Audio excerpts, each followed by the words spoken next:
way down. Let's bring it down. Let's bring it down, down, down, down, down. Let me tell you, it's in the air. Joy is in the air.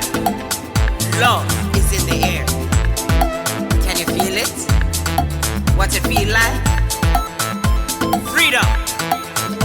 What it feel like? Don't sleep on it, brother. You might get left, sister. Can you feel it? What it feel like? Freedom. What it feel like? Justice. No need to be counted, cause I am down. Down, down, down. Down, down, down.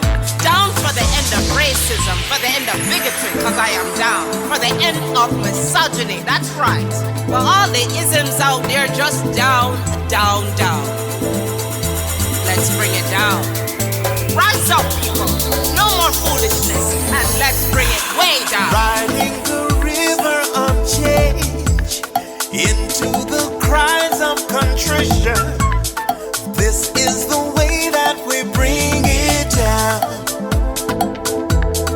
Down, down, down. Down, down, down. Down, down, down. Down, down, down. Down, down, down. We are the children of Eden, dancing and celebrating freedom. We are the ones that must bring it down. Down, down, down. Down, down, down.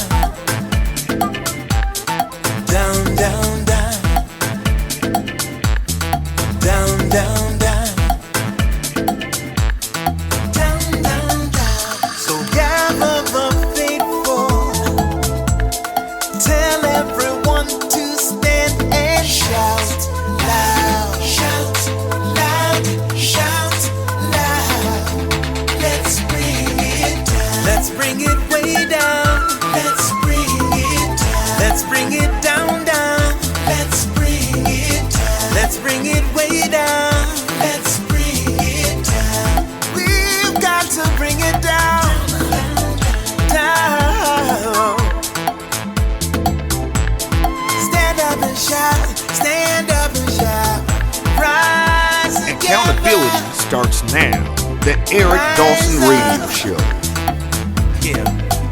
Rise up. Stand up, shout it loud. If you are not prepared to come to that table and to represent that voice, don't come. Because we don't need any more brown faces that don't want to be a brown voice. We don't need black faces that don't want to be a black voice. We don't need Muslims that don't want to be a Muslim voice. We don't need queers that don't want to be a queer voice. And if you're worried about being marginalized and stereotyped, please don't even show up. Stay the at home. The Rona is spreading. The is no joke. It's no time to work or roam. The way you can fight it is simple, my friends. Just stay the at home. Now, technically, I'm not a doctor, but mother listen when I read a poem. So here I am, Sam Jackson, imploring you, keep your ass at home. If you want things to get back to normal, don't panic. Just use your dome. Wash your hands, stop touching your face, and stay the at home. Motherfucker, it's no time to gamble. Look around, you're not at a casino. Just stay the home as if your name was Trenton Quarantino. Sure, you can still see your friends. Use the mother app on your phone. But unless you just ran out of groceries, please stay the at home. Thank you for doing your part to flatten the curve, because that is steep. And now that you're home, please feel free to go the to sleep. The end.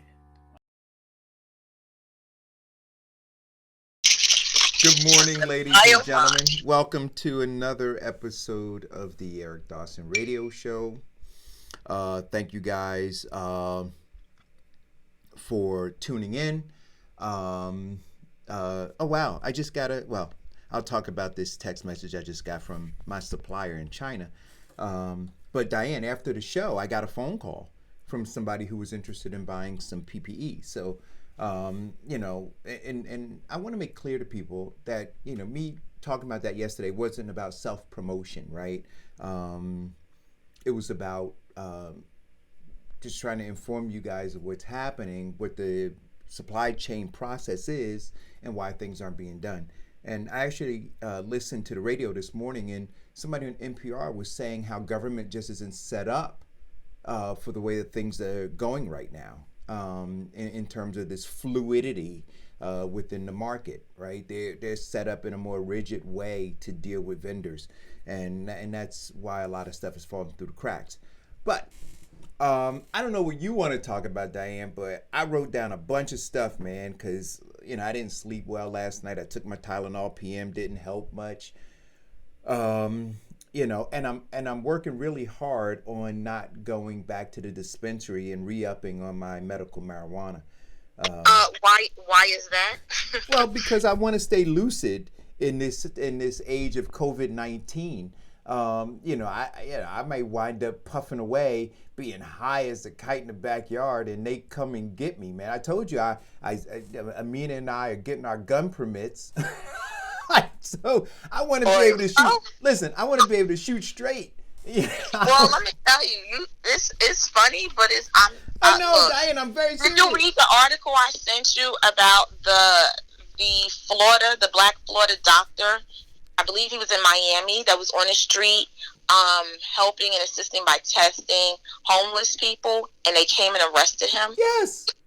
Yes, they came and arrested this guy. They said that they thought that he was dumping or like illegally dumping medical supplies or something like that, right? And his wife had to come out with her with his identification in order for them to take the handcuff. They handcuffed him and put him up against a police car. Diane, listen. I showed you yesterday, right? I ordered, and I got to stop ordering from Amazon. I'm addicted. So where else do I order from? You can order. Alibaba? Well, no, you can go to a website. You can order, and then you could have it shipped via post office. I mean, the post office is under siege right now. Post office is under siege right now, and the more we don't use the post office, right, because they need revenue. The more we don't use the post office, and the more we use that devil Amazon. Listen, man, it's the devil you can't avoid, though, right, Diane? It's like that chocolate cake at 1 o'clock in the morning in your kitchen. It's calling your name, and you just gotta go and get it. And then you talk about how you're gonna work it off later. And that's how Amazon is right now. I mean, we all know what they talk about. Amazon didn't pay taxes on $11 billion. Amazon didn't do this. Amazon did, they have their workers working crazy hours. We were protesting Amazon coming to Newark. They protested Amazon going to New York. All of this around Amazon and their workers and how they treat them and how Bezos is the devil. But damn it, Diane, every time I need something, I go to my phone and I go to Amazon. And guess what? Sometimes it's here the same day. If I go early enough, Diane, they'll deliver it the same day. It's like little people that are behind the computer and say, "Ooh, Eric wants something," and then they go get it and run down the street and drop it on your porch. I don't know how fast. I don't understand how the system works so fast. Is it that Amazon is just like the distributor and they send the orders to the person? No, that's exactly what it is. And then so they have these different warehouses, micro warehouses around, and they have merchandise in different places. And if it's in close enough proximity and if it works with it, see, they have the best distribution channel ever. See, when Amazon was putting together, when they were doing the books and the audio books and all that kind of stuff, people thought that, Amazon was just about books. But Amazon was building this massive distribution network. And now they got it, Diane. And they got me too. I don't want to, Diane, I want to be free. But I feel like, Amazon. Diane, I'm addicted. And I know it's bad. But anyway. I used Amazon, so I admit I got to go to AA or whatever you call. Yeah, it could be AA, right? And Amazon Anonymous. But I guess if I'm going, I'm not anonymous. Right? But anyway, Diane, I'm on 4 cups of coffee. I am zooming right now. Can you tell? Can you tell? Like literally, can you all tell? I'm on 4 cups of coffee. Anyway, I showed you those basins that I got yesterday because I'm growing vegetables, right? I'm gonna be growing tomatoes. I'm gonna show you guys. I'm gonna be growing tomatoes, cucumbers, a radish. I'm gonna grow potatoes. I'm gonna grow peppers, onions. I'm gonna grow all that stuff, and then I'm gonna do an herb garden, or as my friends say, herb garden. I'm gonna do a herb garden. No legal stuff, no weed. I can get that medicinally, so I don't have to worry about cops rolling down on me for that. But then, Diane, I'm looking into getting chicken coops. I want to check the ordinance here to see if I can get chicken coops. Listen to what I'm saying to you all. I'm getting chicken coops, right? So I can have my own chickens. I want to see if there's an ordinance against a goat because I want milk from the goat. Although my neighbor, he might try to rotisserize that goat. But anyway, and then Amina and I, we have already marked out our positions on the second floor. She's gonna cover the back window. I'm gonna cover the front window. Right? And we're going to protect our territory. Because listen, all hell's about to rain down on us, Diane. All hell's about to rain. People are going to realize their condition. They haven't fully realized the condition that they're in right now. Right? They're still looking for this $1,200 and they're going to realize this $1,200 isn't going to save them. And now the Congress is talking about giving them $2,000, I think a month. For the duration of COVID-19, but they don't understand that $2,000 isn't going to save them either. And then, Diane, guess what? At some point, because the Fed is just printing this money, you got to pay the piper at some point. And when that happens, oh my goodness, it's going to crush the middle class. So I'm going to be ready with my munitions, with my rifle.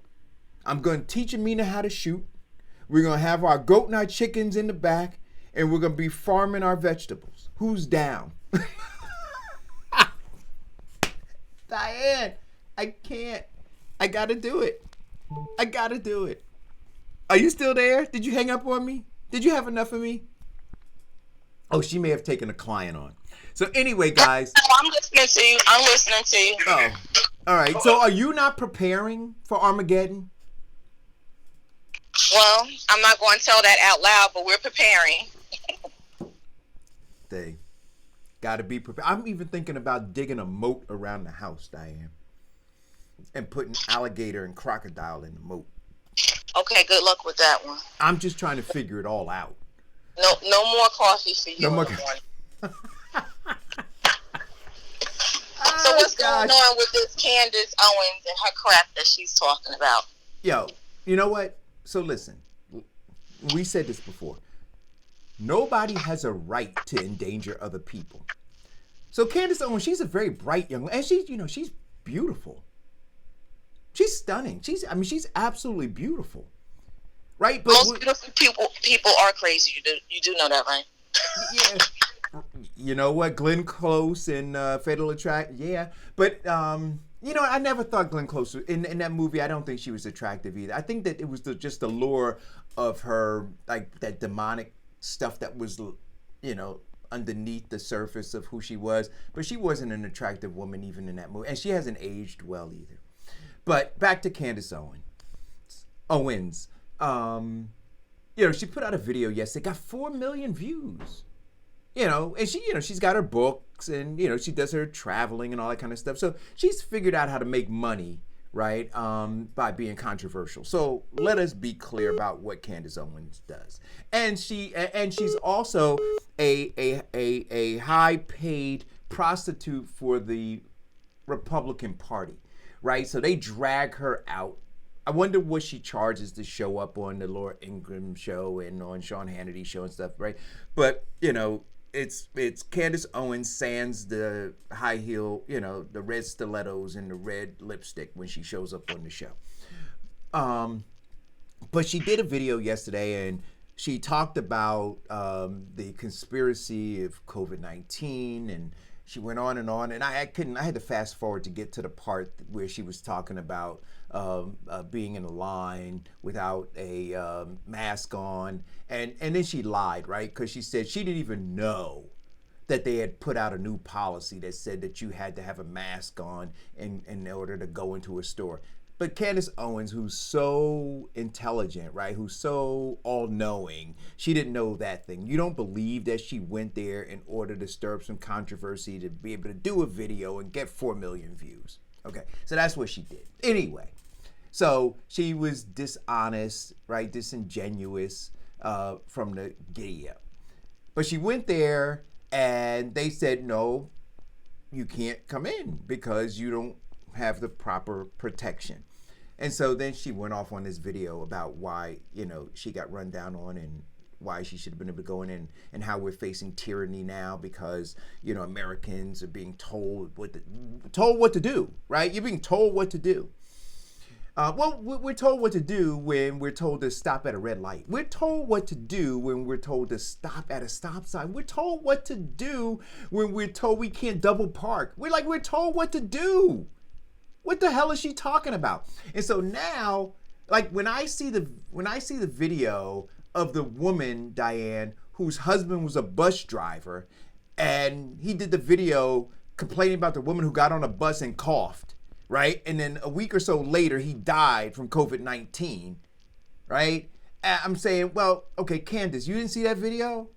And so you don't understand why people don't want to be around you when you don't have your face covered? I mean, like I said, she's beautiful, so don't cover all of your face. But in Philadelphia, they had an issue on the bus where they called the Metro cops. They pulled the gentleman off the bus. There was a videotape, and then the bus company came back. And stated that they were rethinking their policy and not mandating that people wear masks because they thought that I don't think they really thought that there was a problem there wearing a mask. I think it was a problem that it was videotaped and how horrific. They literally pulled this man. It was like 4 or 5 cops. They should have pulled him off the bus, Diane. They should have. Listen, we got to be like Singapore. Flog them. Look, I'm down for all of that. I'm down for saving lives. And I'm down for punishing people who, look, if I go out in the street right now, let's just do the math. If I go out in the street right now with a gun with 1 bullet in it, and I tell the police I got 1 bullet, right? And I don't have a permit to have that gun, and I'm in a state where you can't carry the gun, they're going to arrest me and charge me for, all kinds of endangerment stuff. And right, 1 bullet. 1 bullet that can kill 1 person. COVID-19, if I've got the virus and I cough, how many people can I potentially kill? Do you understand what I'm saying? So you have weaponized yourself and decided you're going to go out in the populace and you're going to possibly infect and or kill. And black people in particular are to be pissed off with Candace Owens because what do you know? You know you're at the very bottom of the bottom. You know that with all of the preconditions that you have, right? Her coughing on you or her coughing on some shit that you got to pick up and take home. Right now, either requires you what? To buy more Lysol. So you got to spend your money because Candace Owens decided that she wanted to cough on some shit. So now you got to spend your money and sanitize some stuff extra because she wanted to do something. And if you don't, and if you're black, you're dying at a disproportionate rate.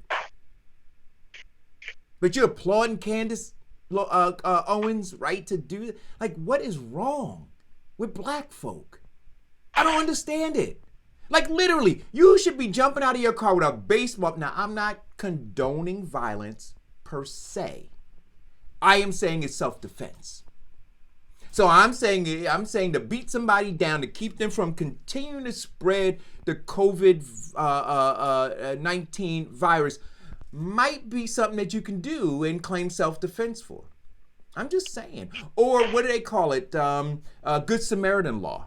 Right? The Good Samaritan law. You see somebody who's doing something that is harmful to the general population and you intercede, right? They call that's a Good Samaritan law. So, look, I got to call my lawyer before I go further, Diane, because I may be getting myself in some trouble. But I'm simply saying that we need to recognize that people are dying, that this is a highly contagious virus for which we have no vaccine. We have no cure. And you still have people out there supporting nonsense, partying and acting crazy and not wanting to wear, facial covers and all that kind of stuff. And Diane, on my page where I posted the Candace Owens video, there was a comment that was made that the Surgeon General said we don't have to wear facial covers. And so I said, I didn't hear that. And then I was told, he said it yesterday. So I put in that a thread a video of Dr. Fauci saying that we should all wear some sort of covering. And then the Surgeon General actually demonstrating how to make your own covering. So in the midst of all of this, there's so much miscommunication. And then what I would love for people to do is when you go out and you spread the misinformation, once you get the correct information, take the time, because understand the damage you might have done by propagating Facebook with misinformation. Spend the rest of the day going back and taking down all those posts and apologizing to all those people that you might have misled. But people don't do that, Diane. They don't take that social responsibility, right? They put it up, and then after they put it up, they got, God knows, because everybody's searching for likes and shares and stuff, right? So when those likes and shares come, you don't go back and clean up the mess you just made. You just made a mess. Go clean it up.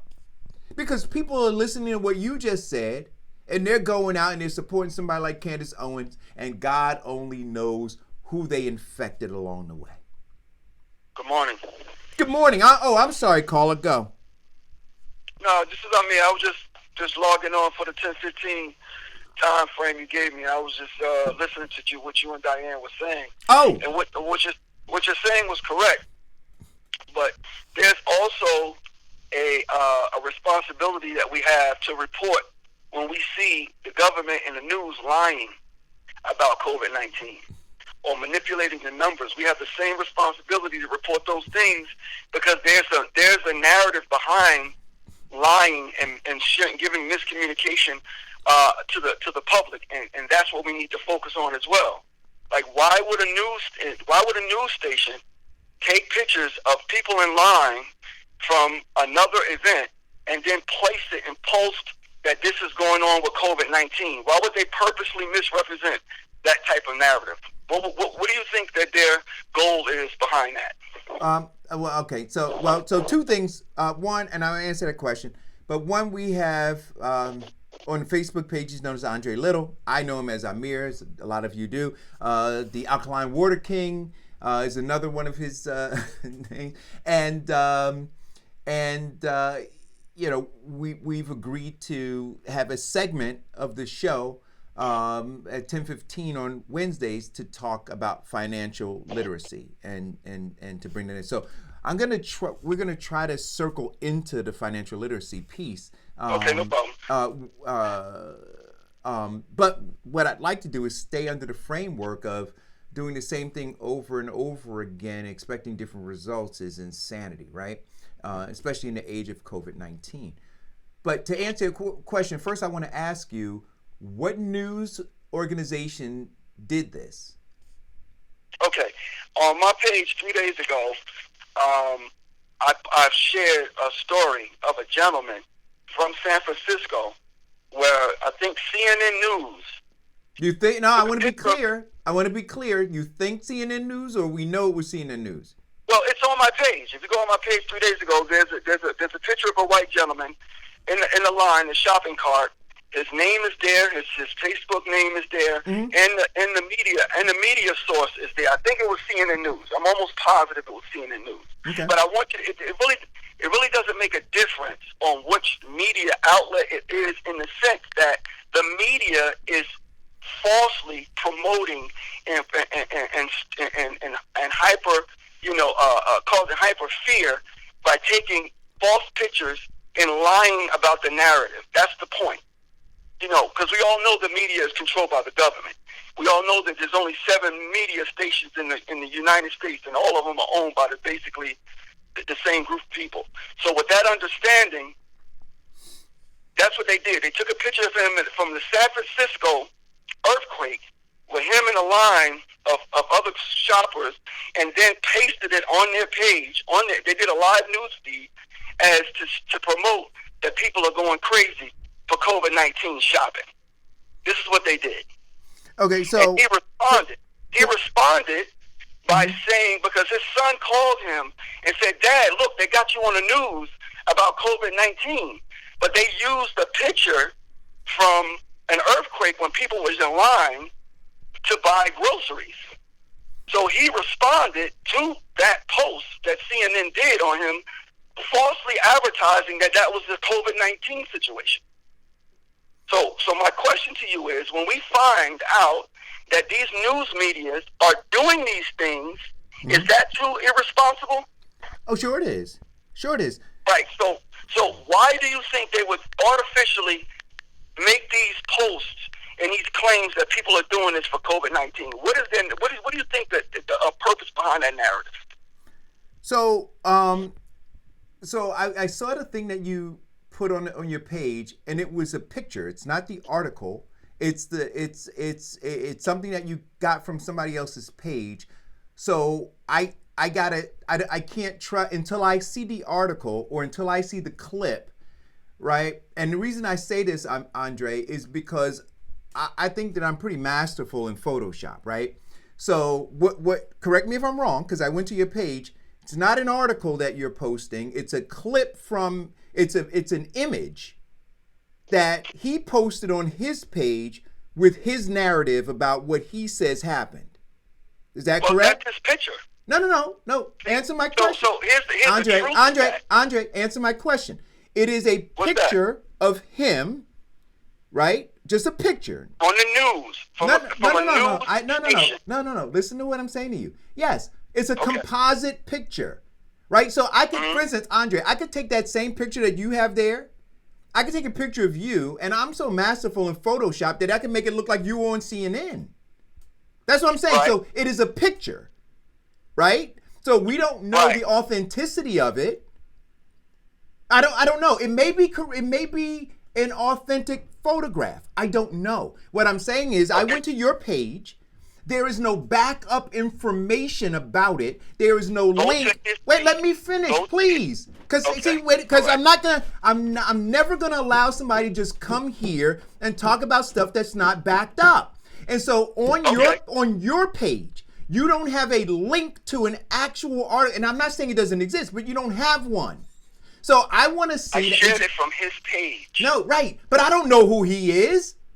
But that's what research is for. No, well, you do the research. Wait a minute. You come here. You haven't done the research. You took something off a man's. Wait a minute. See, I'm not gonna let you do it. You come here. You didn't do any research. You went to his page. You have no backup information about it. Show me an article, not what he said. Show me an article. Show me the video. I don't want to know what he said. Because I could tell you what they said. I want to see information. See, when I do research, Andre, right, I look at 2 or 3 different sources. Do you understand what I'm saying? You went to one source, to him.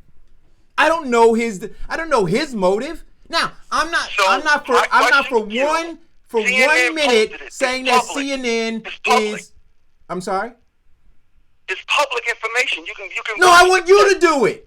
You come, wait a minute, listen to what I'm saying to me. What I'm saying to you. You come here, right? And then you throw something out, I challenge it, and then you say, oh, you go do the research. No, if you're going to bring the information, bring all of the information.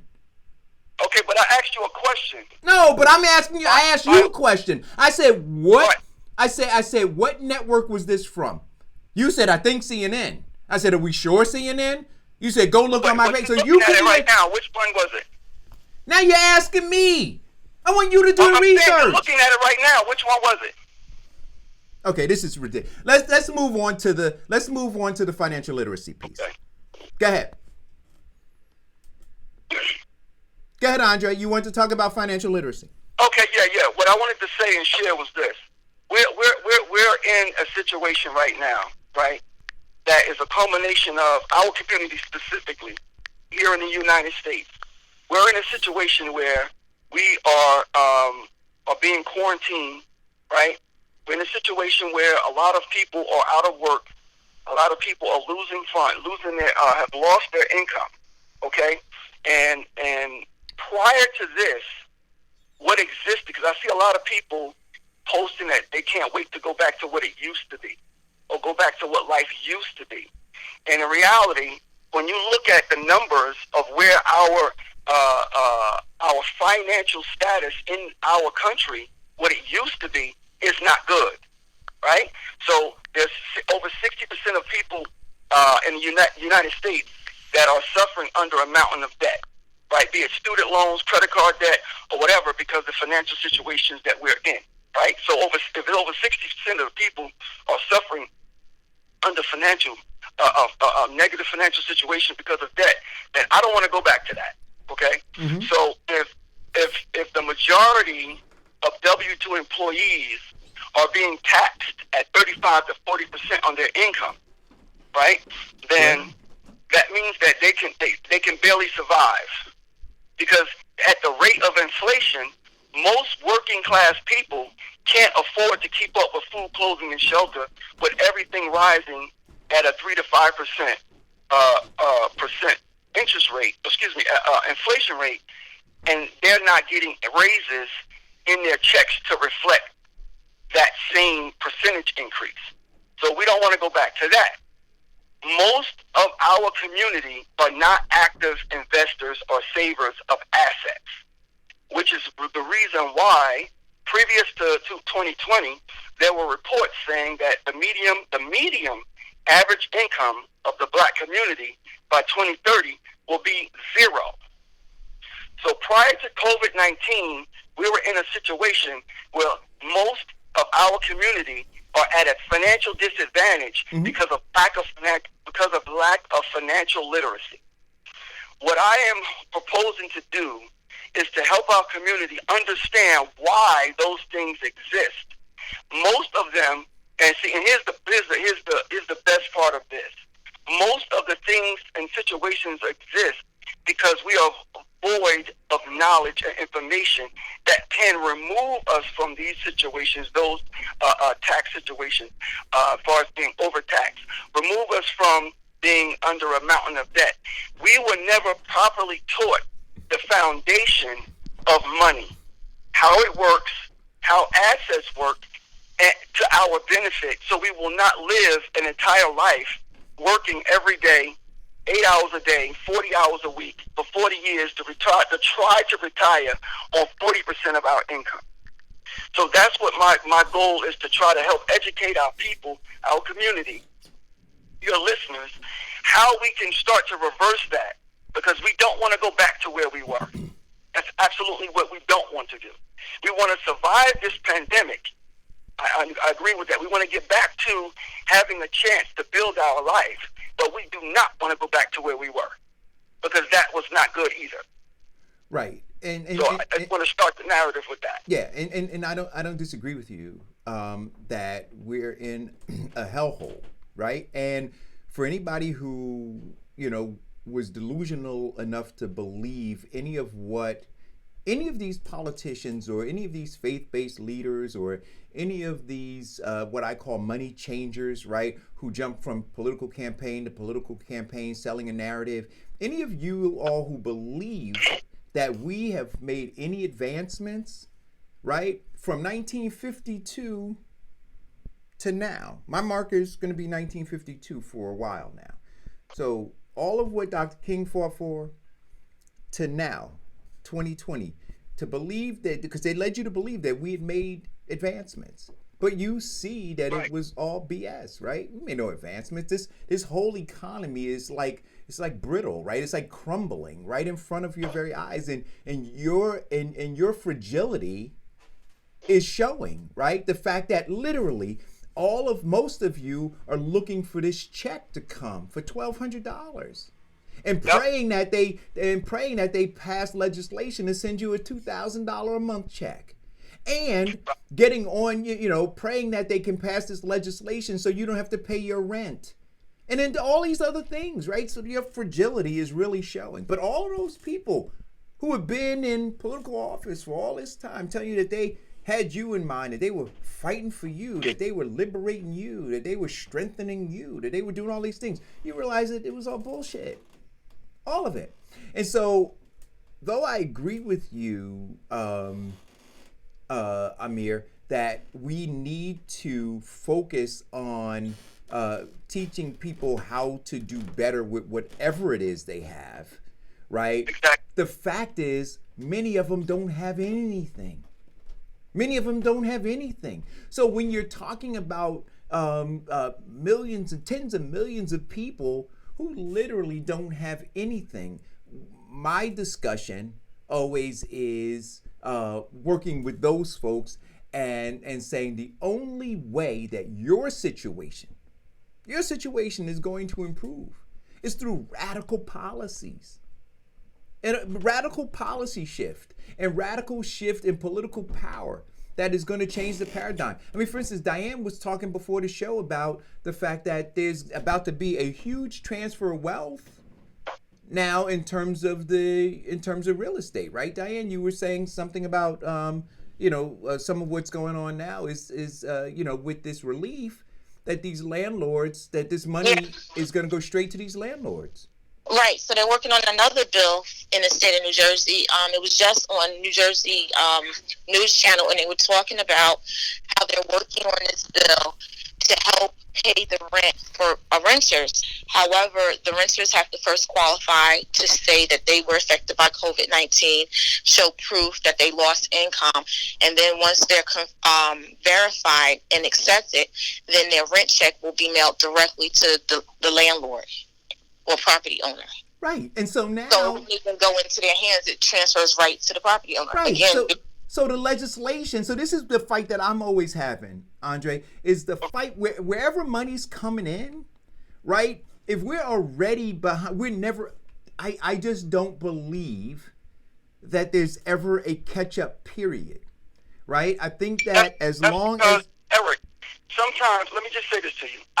This is where you and I differ from what the reason for me coming on this show, right, is to show people today that if you change what you've been lied to about, of how you deal with the finances that you earn, right, because I'm talking about everybody, regardless of you are lower middle class or working poor to the upper middle class. Most of us have been lied to about what money is and how it functions. If we teach our people today the basics of what financial literacy is and the truth behind what money is and how it functions, it will begin to change their income process immediately. Because we don't have to wait for governments to change. That's what got us in this position in the first place, waiting on government, right? Because if we had taught if your father and my father had taught us at 19 what an asset was and showed us, listen, this is $1, it loses value every year by 3 to 5%. Don't save this, right? Save physical gold. You can afford, I don't know anyone 10 years ago that could not afford $20 to save $20. Right? Because most of the people that's in our circles, I'm not talking about the people who are homeless, I'm talking about the people in your circle, Eric, and the people in Diane's circle right now who are W-2 employees. Right now, the average person don't even know what their savings account interest rate is. You ask them, what's your bank is paying you for your savings account, on the interest on your account? They don't know. So that's a basics understanding that we are not financially literate. If you ask the average person, right, what is lawful money? They don't know. Because we've been money and it's lawful, and it's not. The dollar is fiat currency, which is produced by our Federal Reserve System. Once we understand the basics, we will know how to navigate through the bullshit that we were taught by our oppressors. No government law is going to teach us the foundation of what money is, because if it was, it would have been instituted in our education in school. It would have been instituted in our education at college. So I want to ask you a question, though, Amir. I want to ask you a question, right? So again, do I believe that people need to have an understanding of what assets and liabilities are? Yes, I do. Do I believe that that folks need to be taught about interest rates and prime mortgages and lending rates and all that kind of? Yes, I do. Do I believe that folks need to understand what a GDP is and what all those terms? Yes, I do. I believe they need to understand all of that. If you want to go back and say that they need to understand the history of the Treasury and the Federal Reserve and all that, okay, fine, got that too. My question to you, though, is in this race, right, where you have because you talked about somebody being able to save $20, right? That they could afford $20. So in this race where over here you're talking to somebody about saving $20, but then over here you have policy that was set which transferred trillions of dollars worth of wealth, right? Under Obama and under Donald Trump, trillions of dollars. So over here we're talking about $20. And over here, we're talking about trillions of dollars transferring to wealth. I'm saying, yo, dude, we're never going to catch up. We're never going to. Here's the thing, Eric. See, this is where we differ. I'm not trying to catch trillions. I'm trying to get my people out of poverty. That's what my goal is. No. But poverty is determined by what? Eric, I want you to understand. What I'm trying to do is to get my people out of poverty. But poverty is I'm not trying to make them trillionaires and billionaires. No, but poverty is determined out of poverty. But poverty is what we need to be out of. But poverty is determined by what? Poverty is determined. Okay, the poverty is determined by the fact that you can't afford to eat properly, live safely on the income. Wait a minute, on the income you're making, because you don't know what to do with the money that you make. That's not what you. Okay, we can't say it's not true because I'm gonna ask you to mute your phone. You spend $15 trillion a year. Our community spends $15 trillion a year. If we took the money that we spent and put it into a GDP as a country, we will be probably the 7th or the 8th country in the world, according to how much money this community spends in the United States alone. Don't tell me we don't have the money. We don't know what to do with the money. And if I can show people, let me teach the people. I don't want to debate with you about government. I want to teach somebody today the very basics of what I'm saying to improve their thought process for tomorrow. Right. So the next day they won't make the same mistake with the money that they have. That's my goal. Right. I do this every single day. I have hundreds of people whose net worth has risen from the day that I met them and they start implementing this process to a year or 2 years later can say, I own this amount in assets now. 90% of our community don't own any assets. Any of them. Please mute your phone. That's not my phone. No, I know. Go ahead. I'm sorry. Okay. Keep going.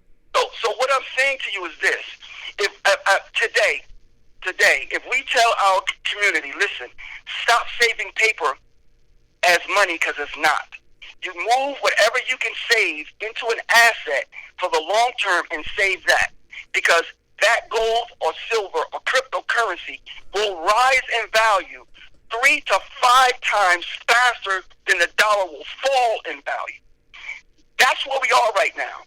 You agree that our government is printing trillions of dollars a day. You said it already, which means that it's going to end up in hyperinflation.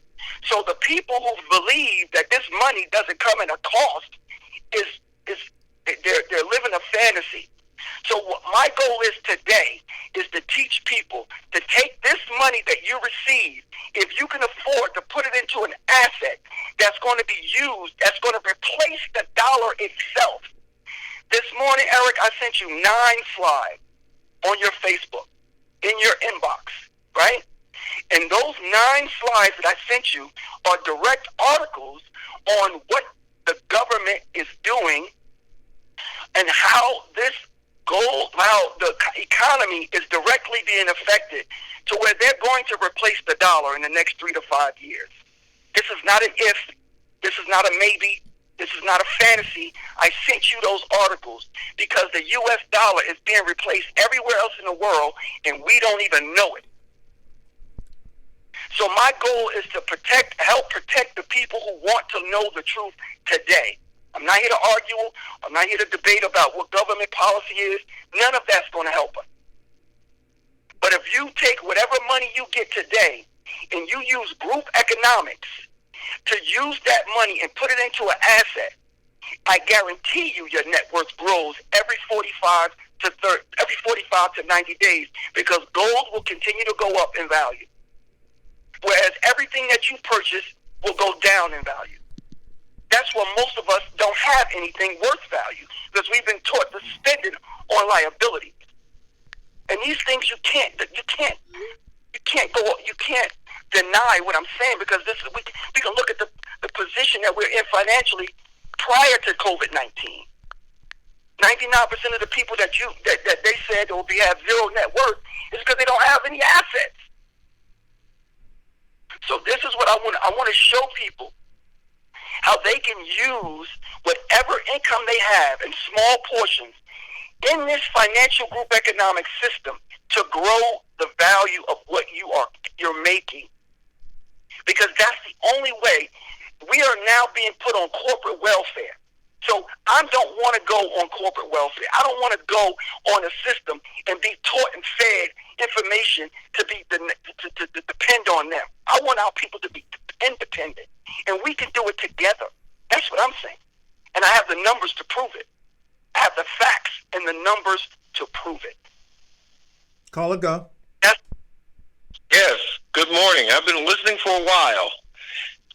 And, I mean, this takes me through more right turns than me trying to find a mall. I mean, it keeps going in circles and circles and circles, and I think the design of it is to give you sophisticated maximum confusion so that you can basically go into his little Ponzi scheme, or not Ponzi scheme, but it is a Ponzi scheme, but by multiple marketing expenditures. It seems to me like he's not looking to actually help people derive income or wealth. He's looking to gain his own wealth by them buying into his gold scheme. Okay, so I'm glad you said that. So here's my question to you. See, because I have numbers, right? Well, Well, why don't you answer my question first? What question did you ask me? Okay, how does your program help others gain wealth? Great question. All right, so let's deal with where our people are today. Right now, as a W-2 employee, our number one expense are taxes. Yes or no? In the United States. Well, I don't want to get into a back and forth, right? Okay, I don't want to do that. I want you to... Let me just tell the facts. Yeah, obviously, you don't know them because you didn't know the dollar wasn't backed by gold. Yeah. So we don't even want to ask you facts. So here's the fact. Right now, 90% of our W-2 employees are being overtaxed because we don't understand the tax code. If you start saving in this program, 5-10% of your paper currency and physical gold, that gold will appreciate. That's number one. Number two, the company is an international company doing business selling gold, right? If you are a business partner who helps the company sell gold, in the acquisition of that gold, there's a profit that's made that you, as an individual W-2 employee, can create an income by showing people what an asset is and then acquiring an asset that has historically outperformed every stock, every mutual fund, every bank account that we've been lied to tell us that's the only means of investment. That's how. Because assets appreciate in value. The dollar does not. Number two, What do you, I don't, I, let me get to the tax part. well, hold on. Well, hold on. Before you get to the tax part, you just said every asset appreciates but the dollar, which then why do we trade the dollar and we rate the dollar against the yen, the euro, and the drachma? It's first of all, let's deal with what the dollar is. Let's deal with what the dollar is so we can all have a foundational understanding. No. Please answer that question before you go into your sophisticated confusion. It's not. It's called facts. The dollar is not an asset. So this is, once again, you don't understand basic understanding of money. Dollar is not an asset. Really? So it's not. So isn't that dollar is what's used to purchase what is called assets? Okay. So let me be clear. A dollar is what we call fiat currency. Do you know what a fiat currency is? No, just explain what it is, Amir. Okay, so I want him to understand, because here comes confusion over facts. Right. The fiat, every single dollar in every country, every paper currency is called fiat currency. Fiat means government ordained or government issued. Right. It does not have any intrinsic value of its own. It's only a medium of exchange because the government says it is. Correct. So yes, I can take a fiat currency, which gives it value, an asset, which is not an asset, and exchange it for an asset. That's what we can do. Well, then this is the basic understanding of what money is. This is what I'm telling you. Here it is. You don't even know this. So imagine what the average person don't know. So this is why education is important. No. What I think he's saying is this, right? So the dollar that I have in my pocket that you say is worthless, I can actually go and buy assets with it.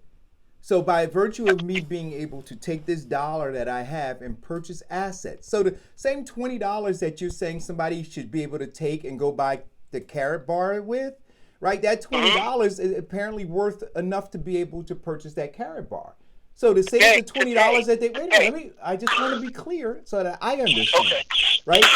See, and if I could, Eric, to add to that, that's why my business is considered having both liquid and hard assets. The liquid assets being the money in the account, and the hard assets being the property. But he says the dollar has no assets. The dollar is not an asset. Let's agree on that. That's not an asset. It's a liability. You're saying that the dollar is not an asset. I'm telling you, I do not agree with it. Dollars are assets. Okay, I don't want to talk about it. I want to make sure. Go ahead, Eric. Let me hear what Eric's saying. I just want to make sure that the people understand this, because, and then I want to wrap it up to get to your first point for today in terms of what you believe people should be doing. But, so what you're saying is that the $20 or the $100 that I have in my pocket right now is not an asset, but I could go and take this $100 and I can go and purchase an asset. Correct. So wait a minute, let me continue this. So whoever I'm purchasing this asset from, so I'm giving somebody, so let's say you had the thing that I'm getting ready to purchase that you're saying is an asset. So I'm essentially giving you something that's worthless to get something from you that's worth something. Absolutely correct.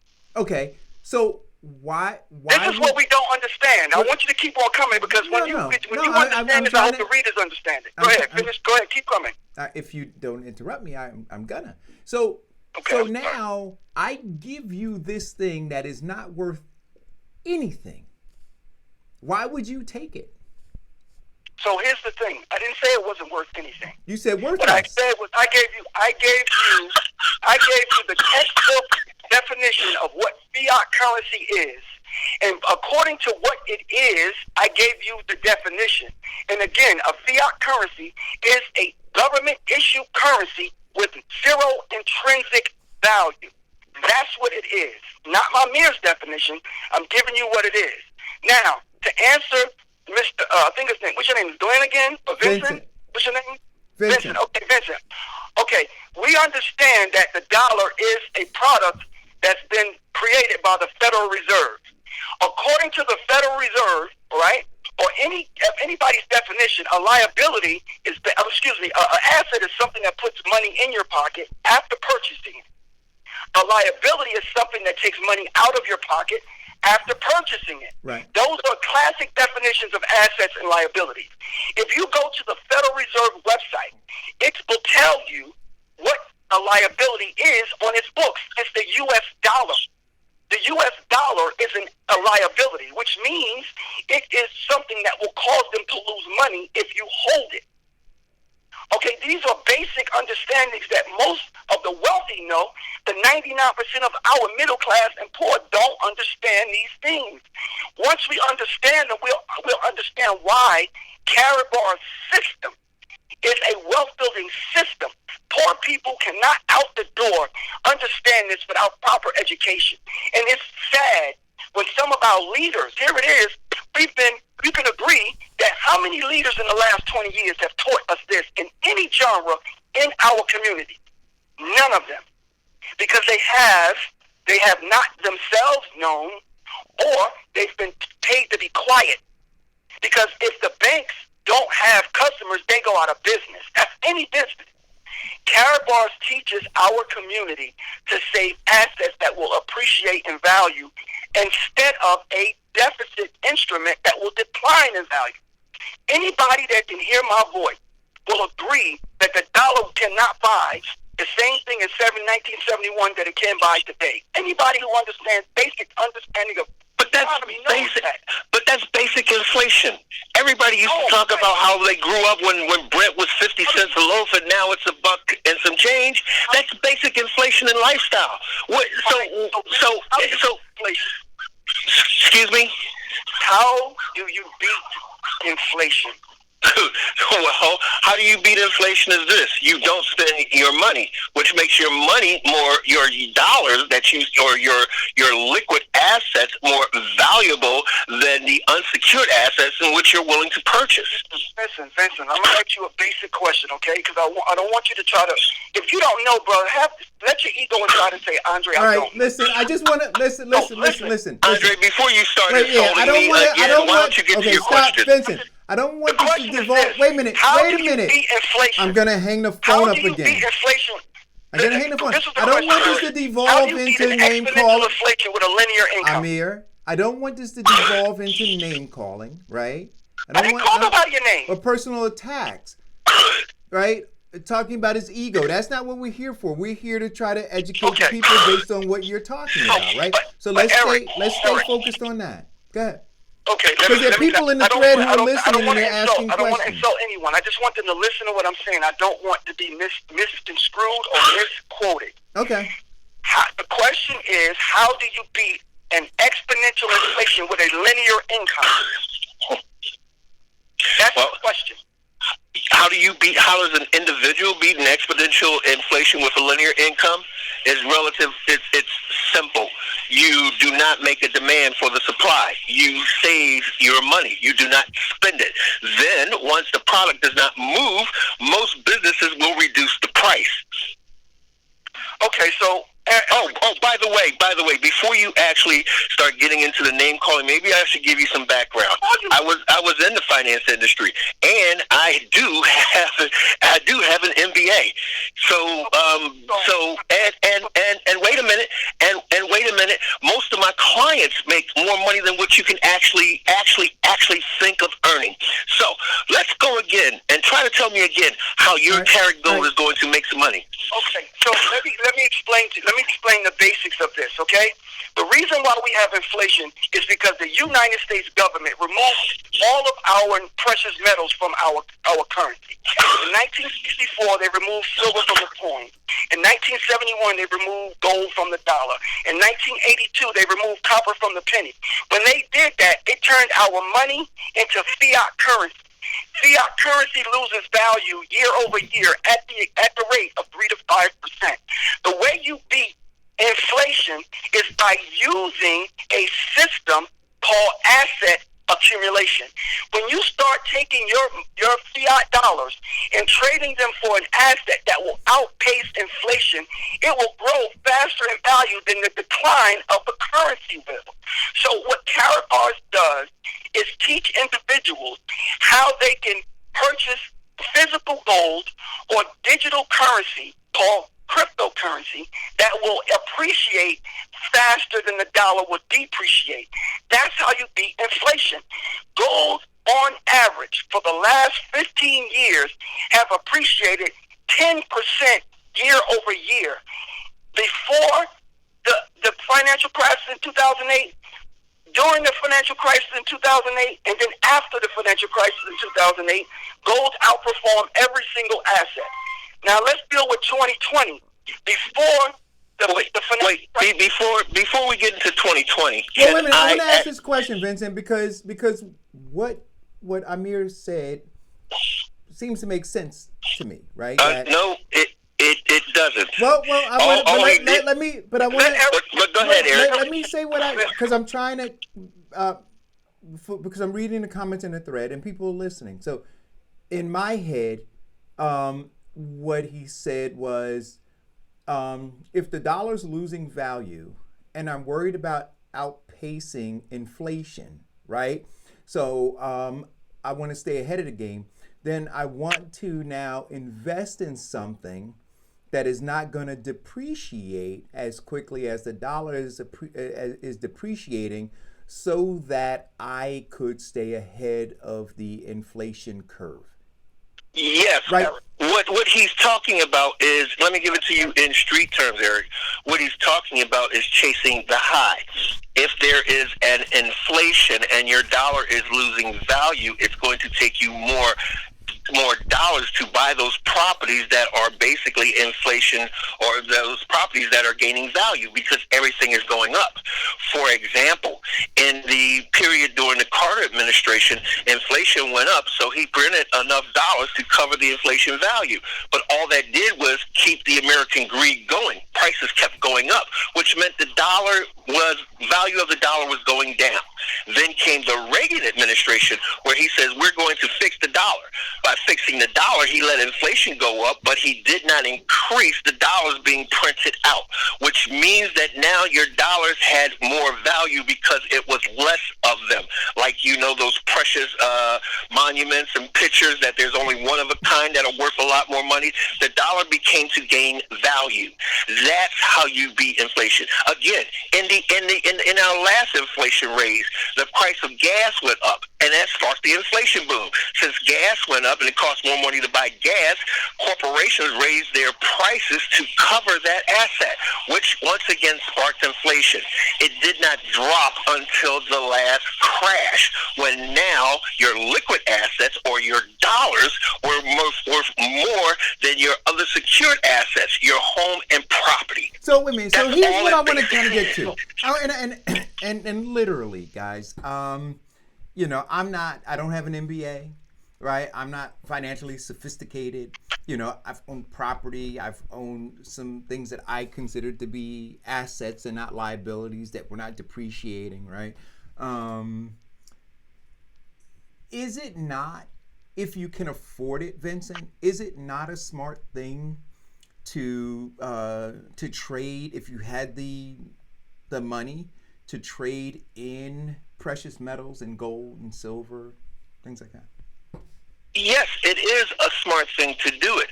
Now, it's a smart thing to do it because precious metals tend to drop less. Because precious metals tend to drop less, or they drop less than the rate of things like property, cars, and other hard assets. Okay, so Eric, did you hear what he just said? Yes or no? I heard what he said. Okay, I want you to understand something now. Vincent, do me a favor. What is a tier 1 asset? Okay, now, just so that I make it perfectly clear, and see, it's been a while since I had. Wait, Vincent, one question before you go into that, because what I see and hear now is a pissing match between you guys. So I'm going to intervene, and Vincent, I'm going to ask you to mute your phone so we can hear. And then I have a question for you, Amir, and I want to know exactly how does the carrot bars work? How do people get involved if they want more information? And give us that. Thank you. Okay, so Carrot Bars is a business. The business of Carrot Bars is selling 24 karat gold. 24 karat gold is money. It's the number one currency on earth. It has been that way since 3600 BC. If we understand the basic principles, when money is moved, money is made, by joining Carrot Bars as an affiliate of business, the one thing that you'll be able to write off on your taxes is the only thing that you should have taught was money. Gold is the product of Carrot Bars. When you save it, it goes up in value. Gold is the product of Carrot Bars. When you are a affiliate and other people save it because you introduce them to the company, you share the profits. That's where the group economics is. As a affiliate of Carrot Bars, the product itself allows you to write off, and this is a question, then I'm going to go back to it. Is it true, Diane, that your advertisement budget of your business is 100% tax deductible? I hope so. Okay, so as a business person, you know that.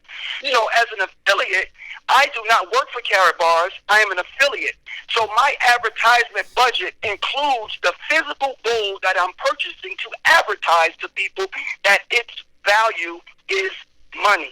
And it never loses its purchasing power. Right. Okay, so go slow, because I have another question. So go slow. Well, okay, so wait. Before we do this, Diane. Can I answer the question now? No. Wait a second. Before we do this, we're at 11:08. I want to carry this until 11:15, right? Mm-hmm. And then at the end, I want Amir to give homework assignments for people for the next show.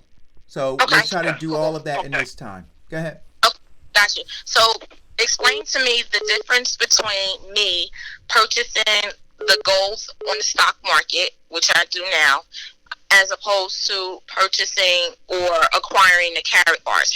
What's the difference, and how would it benefit me? Thank you, Diane. Right now, if you're buying gold in the stock market, you're buying an ETF, electronically traded fund. You can never take position or physical control of that gold. That's number one. Number two, the difference between Carrot Bars is you're getting the physical gold itself. It will Federal Express the physical bullion to your home, which means that there's no third-party liability. When you're buying an ETF, you are also liable as a risk, because that's an investment. That's what the word investment is indicative of, risk. When you own the physical asset itself, there is no risk. The answer to the question that I gave, a Tier 1 asset is what central banks hold as a financial security against the other investments that they may lose money. The number one tier asset right now in the world is physical 24 karat gold. Every central bank in the world owns it because they know the liability, which is cash, loses value. So in Carrot Bars, when you acquire the physical gold, here are the three best or four best benefits.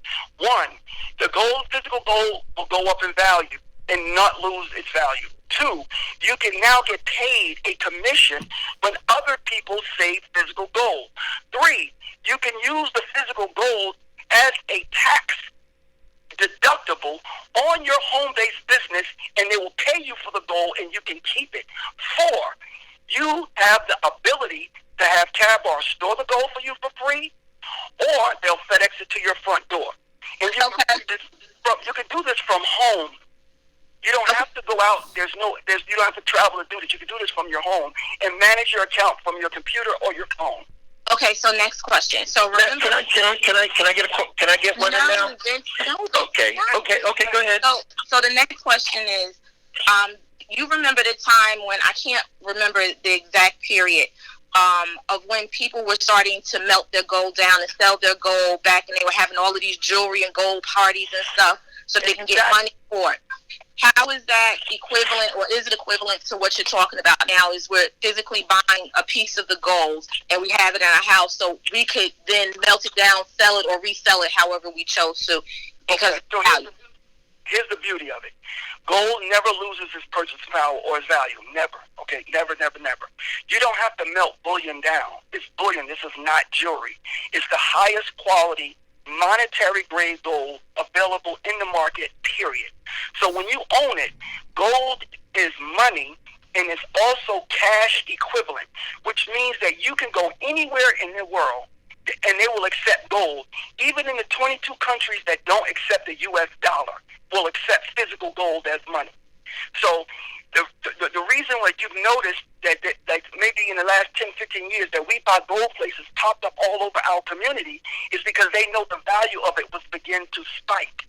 That's why they start popping up. But when you exchange, to answer your question a little more definitively, Diane, had you bought $100 in gold in January of 2020, that gold would be worth 7 to 12% more valuable today, a few months later. So when you do the math at what your bank account will pay you for your savings, they're only going to pay you 0.01% to 0.06%. If gold went up 7 to 12% since January, how can you equate the two? You can't. Okay, then you're going to outpace inflation by an asset that's actually money. Then answer this question.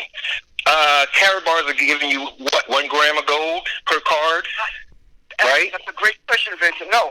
How much? Just answer it simple in numbers. How much is the carrot bar per gram? I'm going to give you that. The reason why Carrot Bars is such a great company, in my opinion, over any other gold supplier, is because we're the first company in the world to offer 24-karat gold below a gram, which makes it affordable for teenagers, elderly, people. Okay, how much is it below a gram, and how much is it in terms of grams? A tenth of a gram is $6 and some change, $6.20. Or 1/10 of a gram is $6. So what you're saying is that a gram of gold would be $6,000. No, a gram of gold would be. Well, if $6 for a. Okay, you're saying a gram of gold is $600? No, I said 3 times. A gram of gold from Carrot Bars is $65. $65, a gram of gold from Carrot Bar. When the U.S. market yesterday, gold was $1,777.90 yesterday. Today, it changed. It dropped $26.30. So explain to me how this gold does not lose its value? Okay, Vincent. Again, you keep exposing yourself. I'm giving you the market as of today. You're giving me false information. Well, Google it. That's not an ounce. It's a gram. That is a gram of gold. Not an ounce. A gram. Diane. That's by the U.S. currency today. Anybody listening to the show can Google what I just said, and we'll pull it up. So again, explain to me how am I making money off your Carrot Bar? Okay. Well, he can't because you're talking, Vincent. You got to be quiet to be able to listen. That's why God gave you 2 ears and 1 mouth. Just so you know, Amir, we're going to just give you 3 minutes so you can close out and give a homework assignment, how people can find you, and then we're going to pick this up again next week, okay? Okay, thank you. So here's the thing. These are things that differentiate Carrot Bars from the rest of the gold industry. 1, you're able to physically take possession of the gold. 2, you're able to get paid on commissions using group economics. 3, they will store the gold for you until the day that you want it. So if you're buying tenths of a gram, like my children, my 18-year-old, starting 2 years ago, she's 21 now, owns more physical 24-karat gold than the average person does, because she starts buying it in $15 to $20 increments every 2 weeks.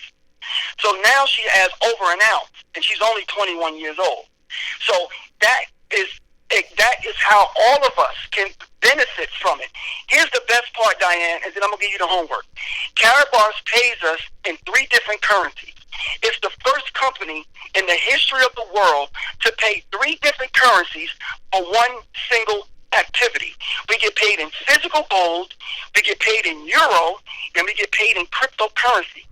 Right? For doing the same thing. Now, what I would like to do is give you my phone number so you can ask any questions you have, okay? My number is 862-452-9628. That's my contact number. And my Facebook name is Andre Little. That's that. Now, the homework I want to give you guys is to do one thing. We'll do a few things. I want 5 different things. One, I want you to look up the history of gold in our country, in the United States, right? That's number 1. I want you to Google what are the liabilities of the Federal Reserve and read that. Number 3, I want you to see I want you to Google the last 15 years, right? And I can, if you contact me, I can give you some hints on where to find the information. Over the last 15 years, how much gold has appreciated from 2005 to 2020 for 2020? That's number 3. Number 4. We run out of time. Go Oh ahead. no, I'm sorry. Number 4. Number 4. I want you to look up the price of a college education in 1975, the price of a brand new Ford truck in 1975, and the price of a loaf of bread in 1975, right? And the very last thing is this. I want everybody to go to their bank and find out what the interest rate that they're paying you on your savings. That's very important. That's what I want you to do. Those 5 things. Cool beans.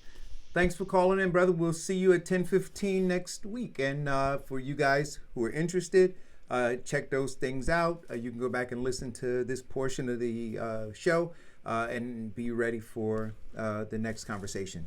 Brother Andre, thanks a lot for calling in. Listen. All right, thank you, Eric. I love you guys. Take care. You too, Thank brother. you. All right, bye-bye. All right. Okay, now. So I don't want to rehash it. We can go into the thread after the show, and we can put any comments in that we want to put in, because we'll be spending, and I think it would be unfair to him not being on the phone, right? But if you guys have questions about this stuff, put in a thread.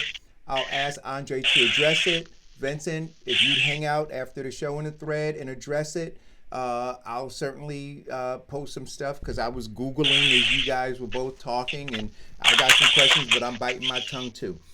Okay, I'm going to bite my tongue. All right. So the other things that I wanted to try to talk about, and I don't know if we'll have time for it, Diane, is I wanted to talk about where sports are going to be in the age of COVID-19, right? Major League Baseball, football, you're talking about billions of dollars in advertising and, big business, right? Where they're going to be. I wanted to talk about Cardi B and her conversation with Joe Biden. I just got an announcement that came across my feed that Elizabeth Warren just endorsed Joe Biden. I wanted to talk about Obama's endorsement of Joe Biden. What else did I have on here? Are we doing a commercial? Yeah, we're going to do a commercial. When we come back, you pick whatever you want to talk about. I'm just laying it all out here. I'm throwing pasta on the wall now, right? If we have time, I wanted to talk about what folks are doing differently to ensure that they evolve, right? You're at home now. What are you doing differently? What kind of person do you hope to come out of this incubation being, right? We talked about professional development and some other kinds of stuff. I talked to you guys about the planting that I'm going to be doing and all kinds of stuff. And so I'm going to be a different person with my chickens. And then the Lakewood, where you sent me this article. Folks in Lakewood had a party and they're acting crazy and wild, and the police had to come. I want to talk about that. So we're going to take a really quick commercial break. Diane, you got to send me your commercial. I know. I'm and on it. We got to get Deetra. You got to get on Deetra to get a commercial together so that we can promote her business. And again, guys, any of you know what I'll do? In the age of COVID-19, if you are a small business or you know a small business that's trying to promote that they're still open, they could reach out to me or Diane, and we could show them how they could do one of these, commercials Or fabulous ads that you see across the top. Or the fabulous ad that you see, on that side, right there, that you see. We'll do that for you, right? To try to help out small businesses, to let people know that. Or the other thing, if you know a business that's struggling and they're trying to get attention in terms of what it is they're doing, and they're trying to get support from the community, let them know they can call in. We can Skype them in so they could be on the video too, right? And they can show their wares and talk about it. So let's try to do a weekend with this platform to help support these businesses that we all know are struggling. Anyway, we'll be right back after this commercial break, and we'll try to tackle some of these things. Andre, thanks for calling in. We look forward to next week, and I'm going to do my homework. Be right back. Do you have loss prevention or safety concerns?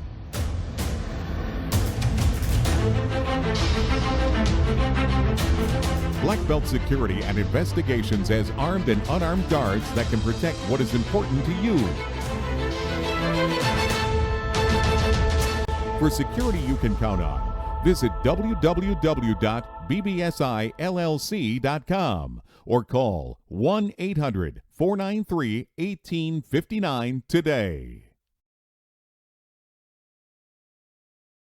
So we're back, and these guys, I can't stop these guys from talking about the last episode, and they're still talking about it. I'm telling them to hold off.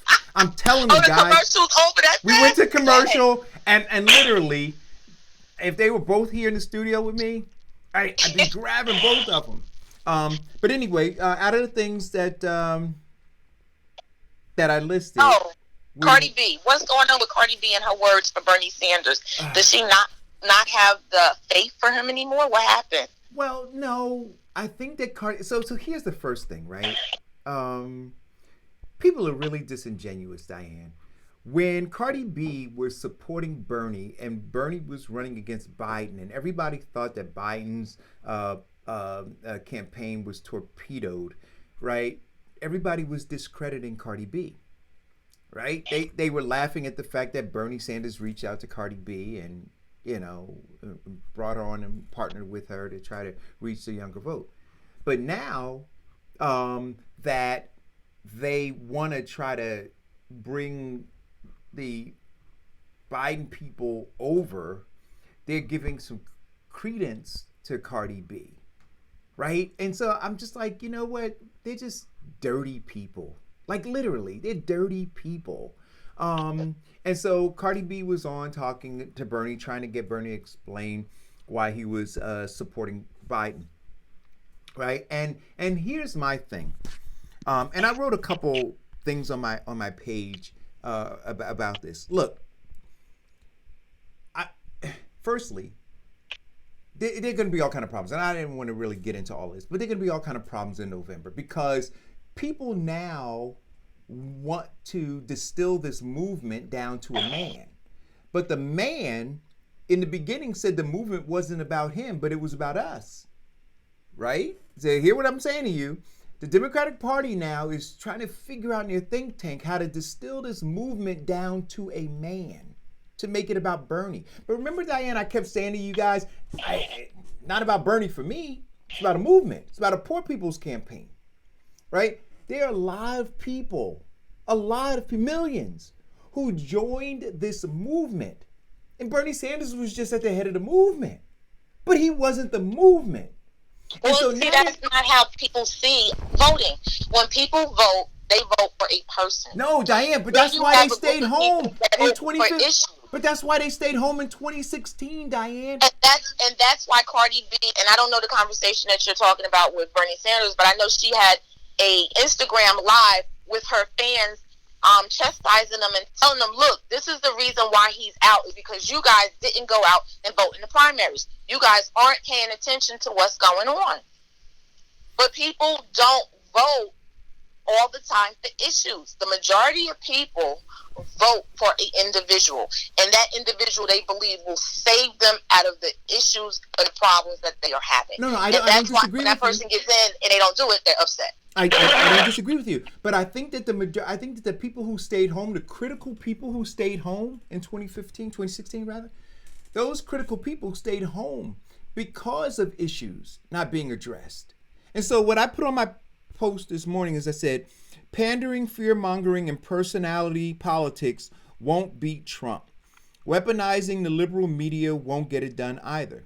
I said COVID-19 has laid bare just how derelict politicians, money changers, and faith-based leaders and do-nothing organizations have been. Only bold and transformative plans that address the tens of millions of poor people, the homeless and food insecure, the millions of uninsured and underinsured, the marginalized and disenfranchised, and the oppressed have a chance of beating Donald Trump.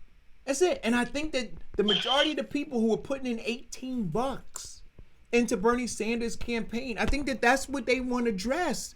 They want all of these millions of poor people. They want the homeless people. They want the food insecure people. They want the people who don't have health care. They want all of those things addressed. And what's happening now is they're engaged in personality politics and pandering, right? So the discussion is, are we going to get a black vice president woman so that we can appeal to black women? Not address the issues of the poor and the food insecure, not to address the issues of the people who don't have insurance or underinsured, but can we pander to black people? Can we pander to women? Hey, maybe we should go and get Michelle Obama to go out on a thing because that'll make some people feel good. I'm saying that millions and millions of people that stayed home in 2016 are going to stay home because none of what is happening right now, none of it, is about addressing these issues. It's about fear mongering. It's about calling Donald Trump names on one end. And then on the other end, it's about pandering about things that don't matter. But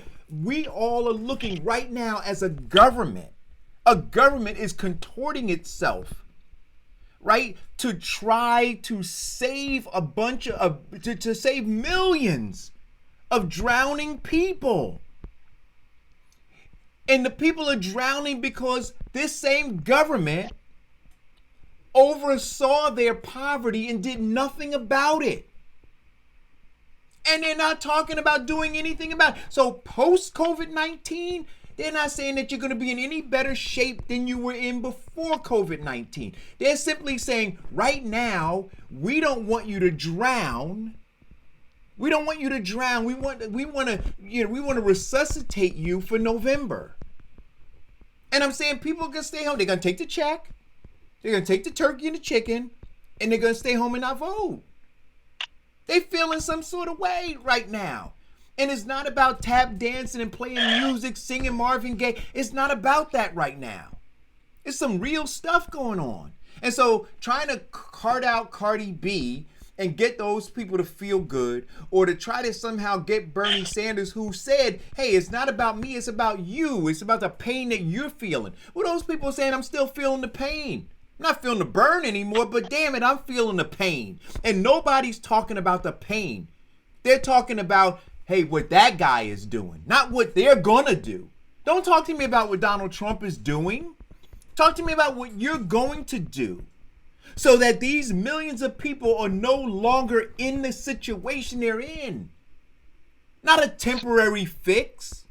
So what was the conversation that she had with Bernie Sanders? Well, I'm telling you, the conversation was like some feel-good kind of conversation, just so that people could understand why Bernie dropped out and Bernie had no path, and why Bernie is supporting supporting Biden. And so Bernie said, well, I'm supporting him. And then he didn't say I'm supporting him because he's gonna fix the issues, right? That he's gonna have some transformative plan to fix these issues for these poor people, these, folks who are suffering. He said, because Donald Trump is dangerous. No, I don't want to know that Donald Trump is dangerous. I want to know what you're going to... Then that lets you know exactly who Bernie Sanders is also. He, too, was in the race for himself. And to get Trump out, he, too, was not just saying that I'm going to do X, Y, and Z for the people. He was pandering to the people as well. Well, what I'll say is this. I'll say that in the end, I'm disappointed in Bernie, for not holding the line.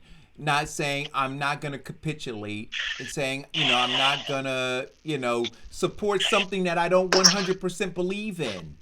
I mean, it's not that. It's the simple fact of this. Right now, we're in it's air apparent that Bernie cannot win. The message is relatively clear, and the math is the math.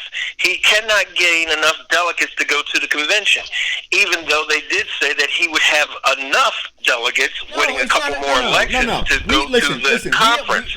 But what they're doing right now is they're trying to unite the party so that they can get Donald Trump out. But here's the question I'm asking: unite the party around what?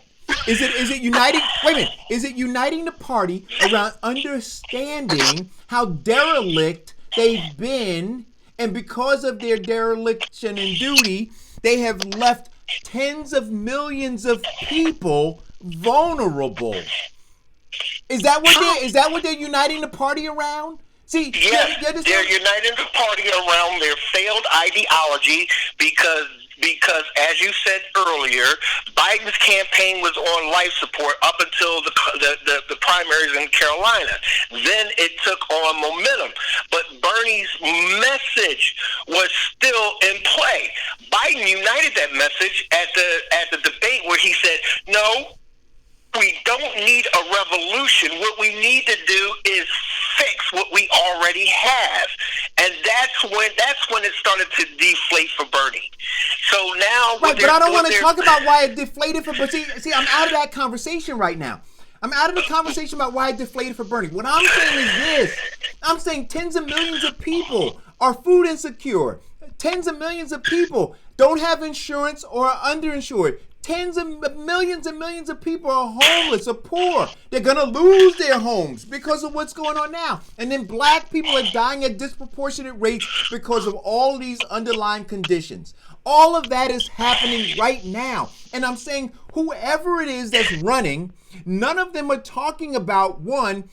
None of them are taking responsibility. So there are a couple things. None of them are taking responsibility.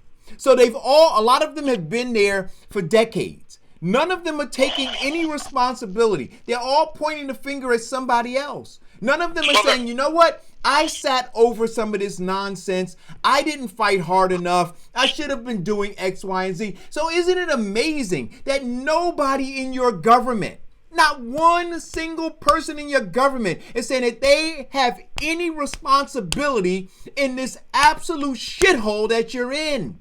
None of them. How does that happen? How do you have a government? How do you have all of these people making all of this money on taxpayers' backs and not one of them, not one, has stood up and said, I am responsible for this? How does that happen? Well, it happens because to get elected, you have to be liked. And admitting failure and guilt does not make you likable to a lot of people. Some people, like me, respect a person who can live up to his responsibilities or take accountability on his actions. But then there are other people who believe that their politicians should be superhuman and have no sins or no problems. So none of them are taking issue to that because it points the finger at them.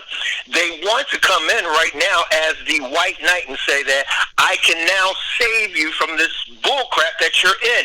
And the problem is that, yes, they're uniting, they're trying to unite the Democratic Party, but they need, and you're right, they need to address some issues like, wait a minute, we've got some underlying black issues that haven't been addressed in over 400 years. What are you going to do with that? And I'm not talking about just reparations. I'm talking about bringing in decent housing. I'm talking about taking care of food insecurities. I'm talking about bringing in decent markets with real food. I'm talking about a living wage. I'm talking about reduce college so that my child will not be still paying their student loans when they're having their grandchildren. That's the kitchen table issue that's getting people elected. Now, when Biden starts bringing in some of those points, which he will, then people have to elect him and then hold him accountable for that. Remember, you promised us this. Where is it? You know what I would love, Diane? What do you think about this idea? I think that we should do this, right? That just like with any other contract, when you break a contract, you can be sued, right? So I think that there needs to be a contract. I think that Biden, no platitudes, no anything, right? And this is the other thing that I got upset about. Bernie Sanders said, So he endorsed Biden, but then he said, I'm working with him to become more progressive. Well, why didn't you hold off your endorsement until he became more progressive? Right? Because his time is ticking. Oh, no, I understand. It was a rhetorical question. Right? Oh, okay. So you don't know that he's going to become more progressive. You don't know that he's going to do these things. I think the way into Vincent's point, you hold him accountable. But I'd like to, can we do this? Can we say, hey, Joe Biden, here are the things that we want. So you don't want Bernie bros. You don't want forever Bernie people to sit home, right? You want us to come out and vote for you. So look, we want a contract with you that says, here are the things that we are fighting for. Here are the things that we stand. Here are the ideals that we align with. And so, you know what? Do you align with these things? Then we want you to sign. And if you don't do them, then resign. So right? what should have happened if he really wanted to join forces, because he's been down this road before with Hillary Clinton? His end game should have been, well, I'm going to drop out. Now we need to work together, and us working together means that I'm the vice president. Because then you bring both halves of the party, you truly bring them together. Him just throwing his support behind Biden is the same way he threw his support behind Hillary.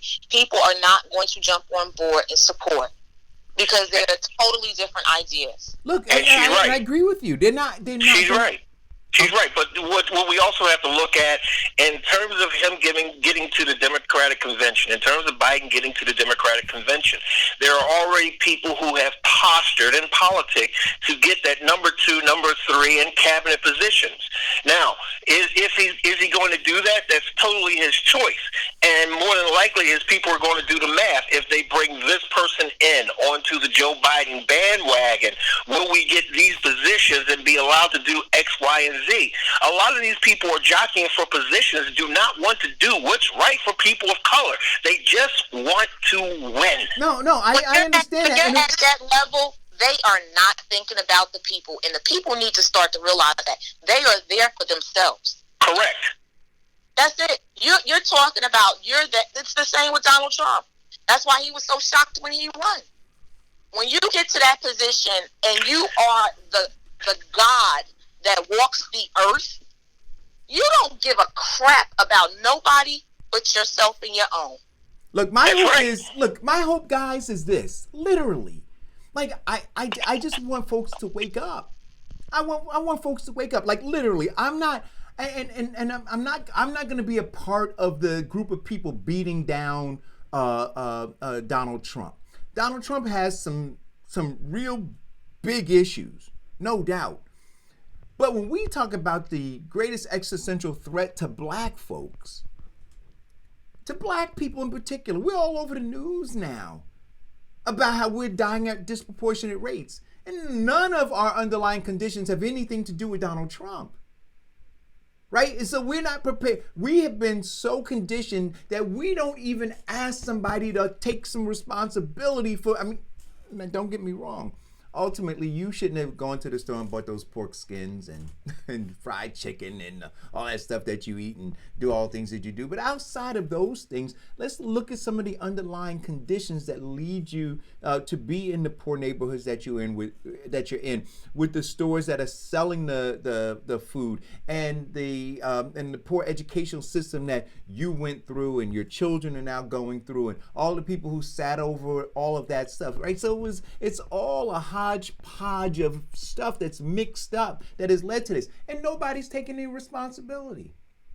Like, you just happen to be in the condition that you're in, and then you have folks who are saying that they're same folks who've been there for decades saying, I'm going to get you out of it temporarily. No long-term plan, right? No urban economic development plan. I talked about that too in my post. No urban economic development plan. No real plan to strengthen the educational institutions in these communities. No real plan to invest in human capital. No real plan to do any of that. All they have is a plan to tell you to stay in your house. That's it. That's the only real plan that actually told the truth in the beginning of this virus. Right, but Stay what behind happens? home and wash your hands. What happens? But what happens when here- they come out of the house, Vincent? What happens when they come out of their house is this. We are hoping and praying. And I get on your show and blogs and everything else to talk to people about redefining our new norm. Our lives have been changed since this virus hit. And we talked about this virus hitting in November. You and I on your show. Wait a minute. Let me ask you a question. I want to ask this question. Diane, Vincent, please. Have our lives really changed, or has what our true lives are just been exposed? Well, a little bit of both. It has changed because we are locked in place.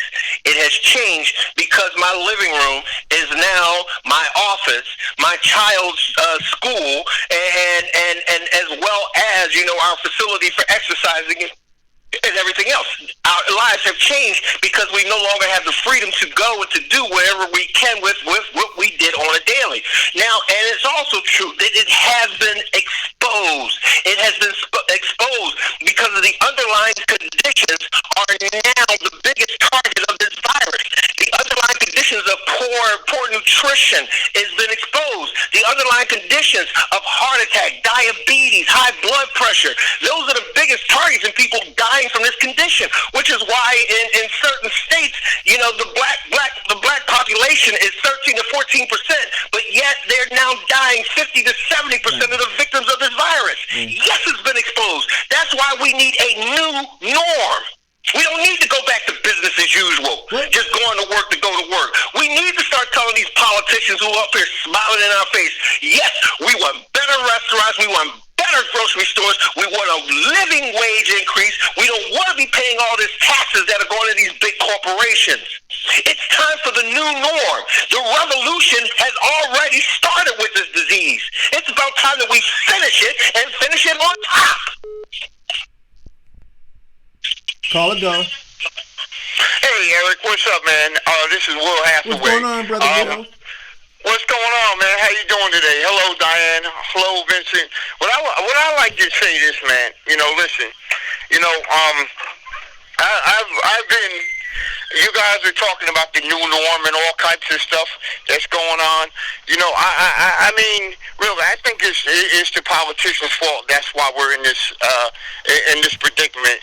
And I blame Trump, and I blame our elected leaders, locally and nationally, because I mean, locking us down and putting us in shelter in place. And Trump came out yesterday with the plan. The governors and Cuomo feels that he should make his own decision. I mean, you only can keep people in the house for a period of time. Their lives, our lives have changed a bit, but where this started, I blame Trump. I blame our congressional people in Trenton, congressional people in Washington. They should have had a plan. Before this even occurred, they should have had a plan. And now you're giving us $1,200.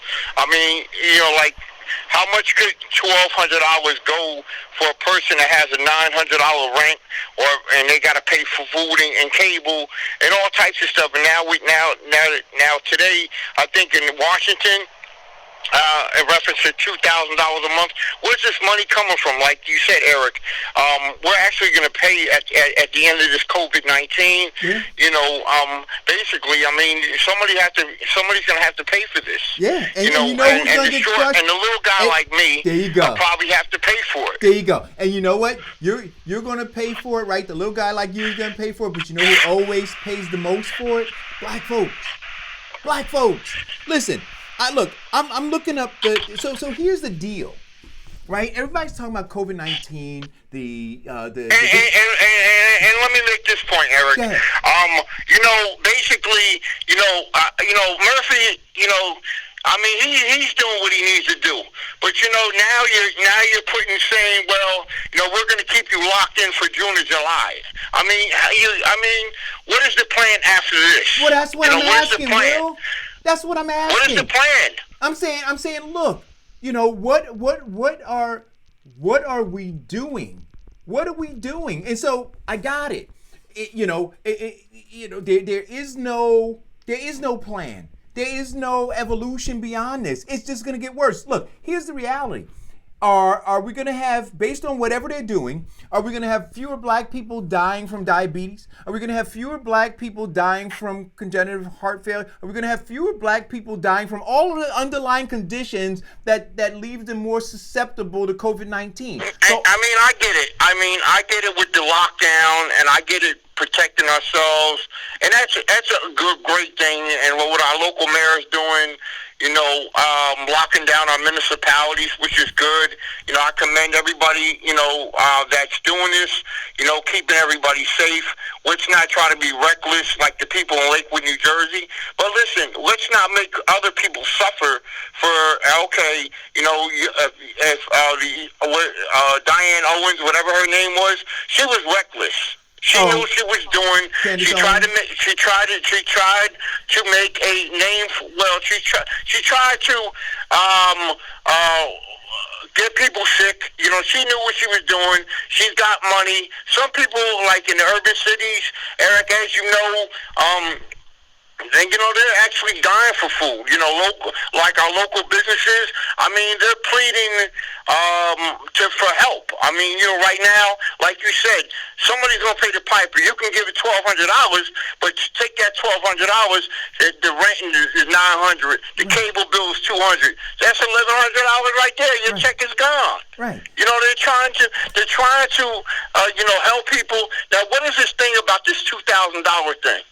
That the congressional people, so now they're up they for want to re-election, we know this is a mode and how this is going to be played out. Hey, listen, Will, you've seen, and this, look, the title of the show today was doing the same thing and expecting different results. It's insanity, right? And I'm talking about all the same things, all of them. I'm not just, don't just focus on COVID-19. Yes, I believe that we need to continue to flatten the curve. I believe that we need to self-distance and do all those other things. I believe that if you go out and you go in the store, you need to have a mask on, you need to have gloves on. I believe that but that's not where the buck stops. The thing is, they're saying do those things, but everything else in your life keep exactly the same. And I'm saying if you do that, you're going to emerge from this thing worse off. Worse off. You know what this reminds me of? It reminds me of, and I've seen it probably 28 times, and I don't care when it comes on. I just sit there like a deer in headlights and watch it. The Titanic. I love that movie. Anyway, remember you had the captain of the ship in the movie, right? He was so proud of this ship, didn't think it was ever gonna sink, right? Was just, he was in his glory until that goddamn thing hit the iceberg, and then he froze up. Didn't know what to do. So he ultimately did what? He confined himself. Trump yesterday in his press conference is basically changed his tune. No, listen, Will, I don't know. No. I don't wanna make it that small. Hear what I'm saying to you. I'm saying collectively, the Democrat Party and the Republican Party, all of them, from your district leader all the way up to the White House, all of them are the captains of this ship. All of them had their hands on the steering wheel. We hit a fucking iceberg, pardon my language, and none of them know what to do. And none of them are taking responsibility. And you all are dying. And none of them are taking responsibility. And they all are saying, re-elect me. They all are saying, trust me when I endorse this candidate. They're all saying, believe in me, while you are sinking. Correct. And I'm saying, continue to do the same thing over and over again. Trusting any of them. Can I get this point off? And I'm going to leave the show. Go ahead, I'm going to say, listen, these governors like Murphy, Cuomo, the guy from whatever, all these governors, okay, they're going to be having a conversation with 45 on Thursday, and how we're going to open the states, and don't the people have something to say about this? Yes, we don't have something to say about this. You do. The only thing that you have to say. When do we have something to say? When the bottom line is the small business guy that's hurting, these restaurants, you go into there, you're kind of, I've been holding this stuff in for a while. Let it out. I've been watching and all kinds of stuff going on. But the bottom line is that we have like these people that walk around here with no mask. They're reckless. It's called reckless endangerment. They should be legally charged with the $1,000 fine. They'll take it out of a person like me that follows the rules. Wash your hands. Don't touch your face. You know what I mean? But there's got to be some civil liberties in this country. You know what I mean? You got to behold these elected officials, and not only elected officials. I'm talking about individuals. I'm talking about people in Newark. I'm talking about people in Lakewood. Come on, Ras Baraka. I commend the mayor down there. He's trying to make it better, and they're walking around. Hanging on the streets and being reckless. It's called reckless engagement. Our community, listen to me. I'm going to finish. I'm going to let you guys go. I respect all the mayors. Mayor Ross, Mayor Warren, and Mayor Green. They put a plan in place. Let's follow the plan, people, and stay the hell in the house. Because the bottom line is that this president knew about this come January. And he did nothing about it. He's the fault. He's the problem. You guys talking about earlier in the show, I'm passionate for what I do. I love my community, Eric. You know that. All right, wrap it up, we're Will. frontliners here in Orange, but the bottom line is 45 is accountable. Let's support whoever is in the democratic process and talking about down ballot. I mean, that's your choice, man. That's your choice. I respect your choice, but I'm saying we have to find an ingredient to open the doors, get people back to work. Well, there's $1,200, so there's $1,200. It's a step in the right place, but what is it behind it? There's something behind this. Thanks for the call. This is $1,200 a month, $1,200 one check.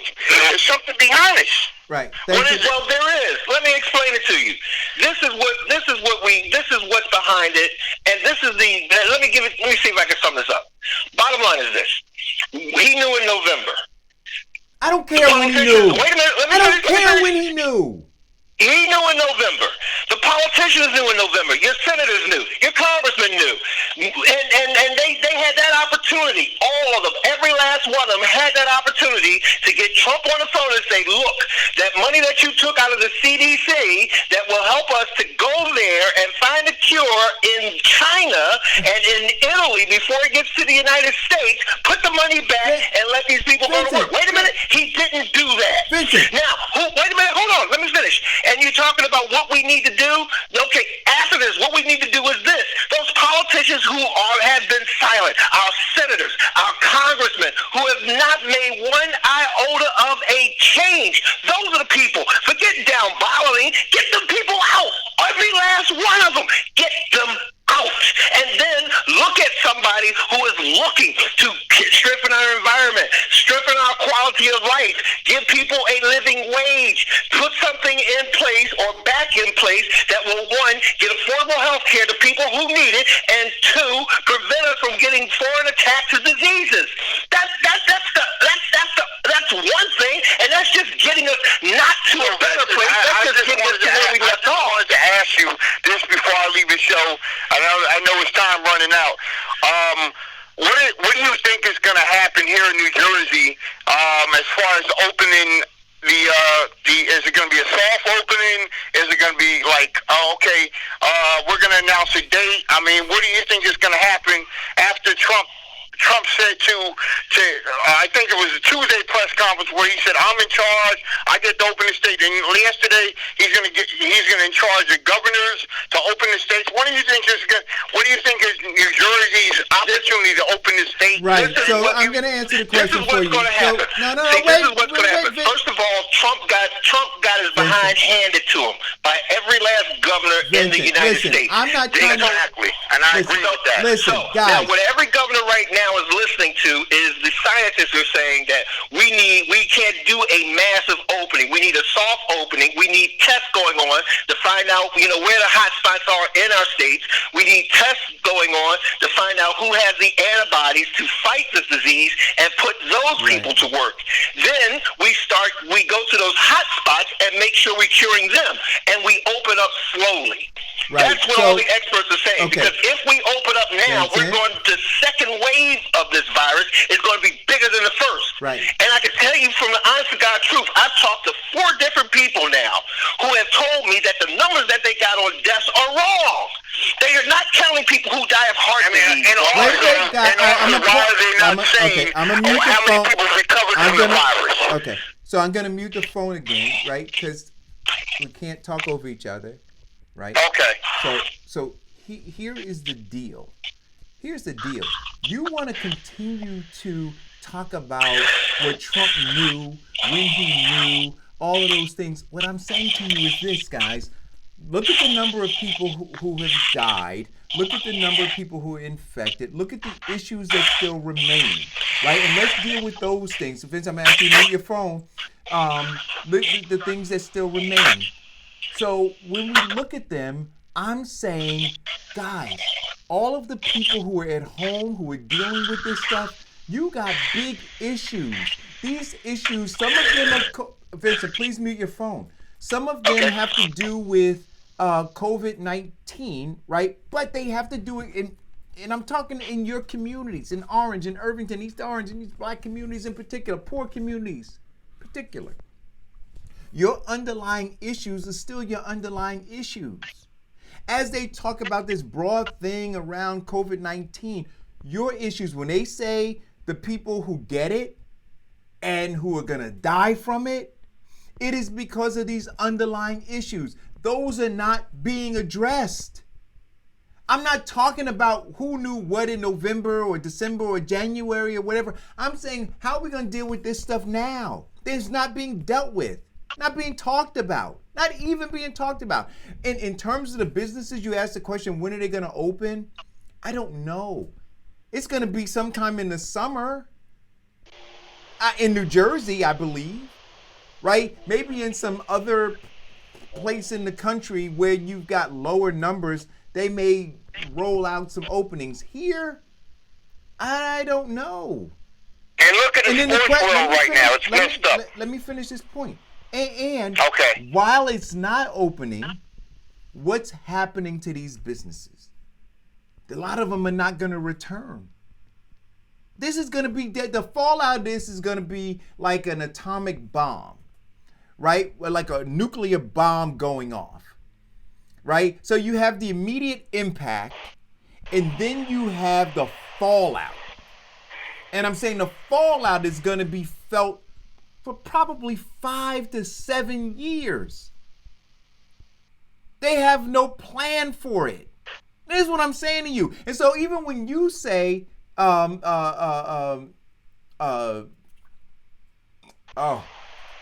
on, Will. I'm sorry, Will. When you say, I have respect for these mayors, I'm saying, what is their plan for the fallout?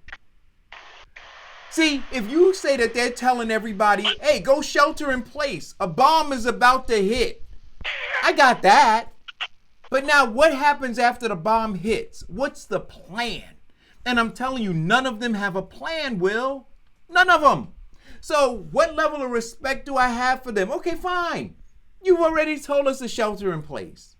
But you took the job because you said that you were smart enough that you had the acumen to have a plan. What's going to be the plan for all these businesses that don't reopen? What's going to be the plan, Will, for all these kids who are now being educated at home because the schools are closed down? And we already know they were at a deficit when they were in their classrooms, and now they're home. They don't have access to internet. They don't have access to computers. They don't have what's the plan for them? There's no plan. And I'm saying that's going to be the fallout. There's no plan. So no, I don't have respect for them. Show me the plan, guys. See, when you come on and you do your COVID-19 update, do your update and tell us what your plan is. Tell us how far we're going to be behind now. Tell us all of the suffering that's going to occur. Give us your projections for the years of suffering and what your plan is. Well, don't may I interject, Eric? Well, Governor Murphy says he has I think a committee being set up as far as post COVID-19. I don't know if he's going to be coming out with the plan. He's the one that locked down. He's the one that put the shelter in place. He's the one that put the shelter in place, not the president. That is true. You know, and then we go. You know, that he did not do that. And I don't have respect. I don't have no respect for Trump at all. I'm sorry, but you know, we all have to in cohesive. There has to be a cohesive plan with all these municipalities, all these counties, all these states. You know, they have to come out and present the plan. Then we have to, in general, we have to execute the plan. So, you know, it's going to probably take some time, but there's probably going to be a post-COVID-19, you know, whatever is going to be set up in place, you know. But the bottom line is the people that have small businesses, people who are unemployed, you know, it's really hurting them right now. It's unfortunate, and it is what it's going to be until this is over with. But I'm just going to end that, and hey, you guys have a good day, and bless and be safe out there. Thanks. Go ahead. I know we've gone over, guys. Eric. Thank you, Will. I know we've gone over, guys. But go ahead. I want to continue this for a little bit longer. Go ahead, Vincent. To answer your question in the beginning, Eric, their plan is that they don't have a plan. They don't have a plan for aftermath except for corporations and businesses because they want to get their economy back, because they want to go back to making money. They don't have a plan for the small businesses because a day, in fact, 4 hours after they release the money to banks, that money has already been spent. They don't have a plan for the individual. They're not setting up things, getting things ready for testing to find out who is safe to go back to work. They're leaving that up to the individual companies. They do not have a plan for our community and saying that, you know what, we're going to now do things like implement nutrition classes or even a plan for these school boards who get billions of dollars to give a $115 computer to the kids. They don't have a plan for that. Why? Because the people who are most affected and are going to suffer the worst are the people who they consider to be invisible and don't count. That is the people of color, the people in your neighborhood and community. Right now I'm in South Jersey. Our numbers are going up in terms of deaths when North Jersey is going down. And I'm sitting here in South Jersey and they don't have a plan.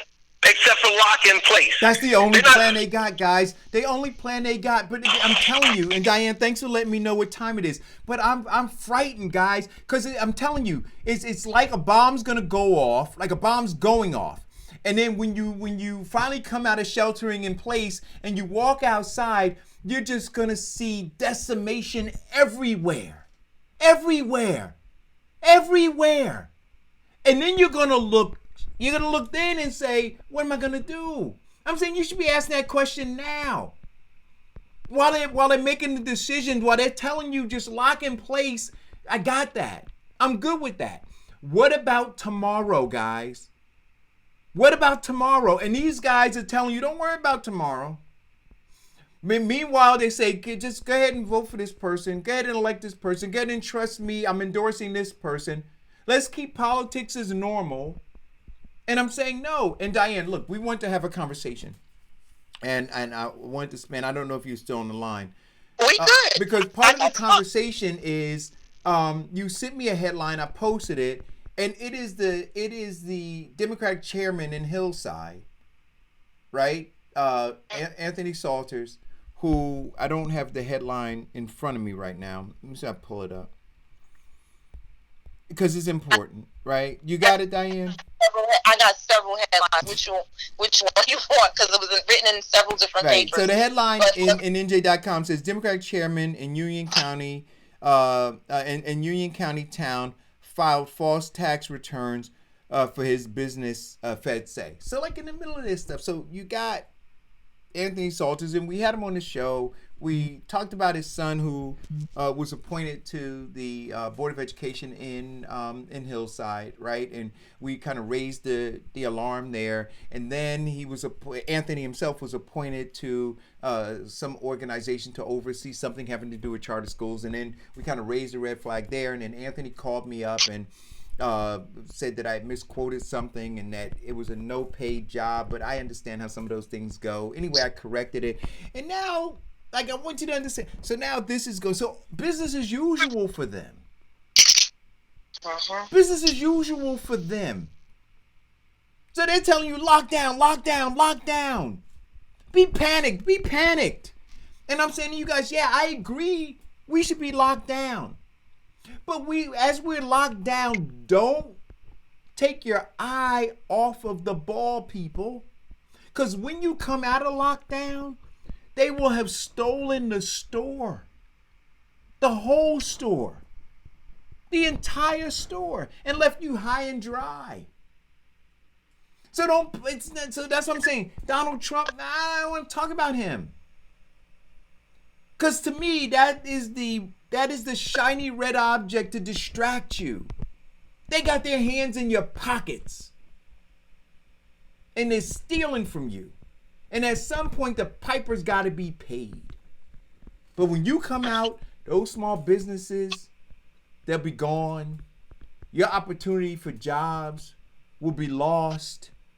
Your rent will still be due. And you won't be able to pay it, and you'll be homeless. You'll have a greater food insecurity than you do right now. Those are real things, and they got no plan for any of it. So what about what's going on in Hillside, Diane? What about it? Oh, well, I think you kind of wrapped it up. So initially we talked about before Anthony Salters, who is the Democratic chairperson for Hillside, was elected last year in an election, his second term. And he talked about how he wanted to bring Hillside together and do all of these different things. But he has proven to not do those things and to actually cause even more divide in the community. People were very upset because Anthony Salters had his son appointed to a seat. He bypassed an election by appointing his son, or rather influencing the board members, the school board members, to appoint his son for an unfinished term when a board member dropped off. There was some controversy behind that. People, again, like you said, Eric, are upset, but they didn't come out and voice their anger in public. So, of course, when you don't do that, people continue to do what they do. So his son was elected. Anthony called in. We had a conversation about that, about his son not being qualified for the position. How did his son get the position?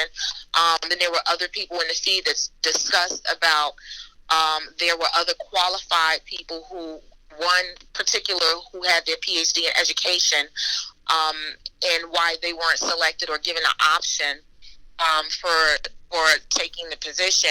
On top of that, the township of Hillside is still paying the salaries of the prior superintendent, school board superintendent, and his assistant superintendent that were influenced by Anthony and the school board to be fired. So they were fired in essence, but because of their contracts, we're still paying the two of them. And then Anthony Salters, the Hillside chairperson, brought in another person, influenced the school board again to bring in another person of his choice as the school superintendent. So with that, then we fast forward to this month.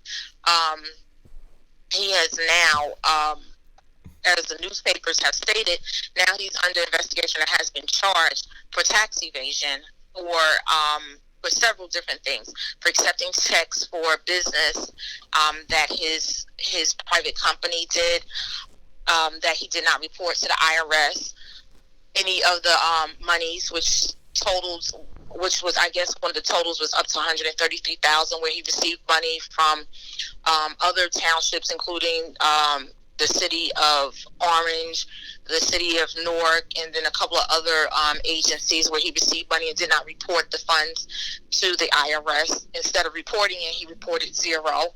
So there is a lot going on with the chairman.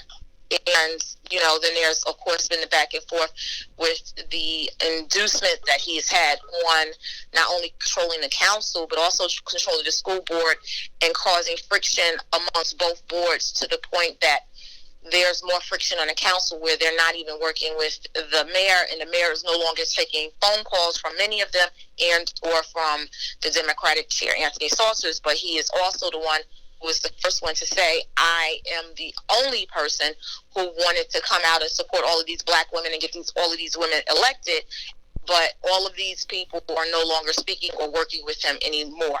So it's kind of a kerfuffle that he has created.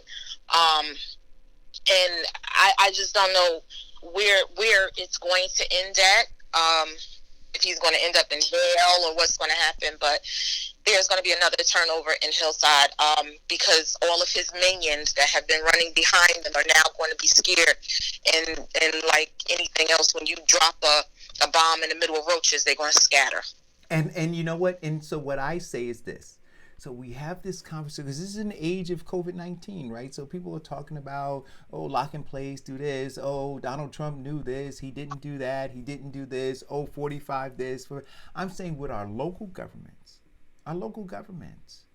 how are we advancing these underlying conditions, or how are we improving, rather, these underlying conditions that have now been exposed to cause us to disproportionately die from this disease?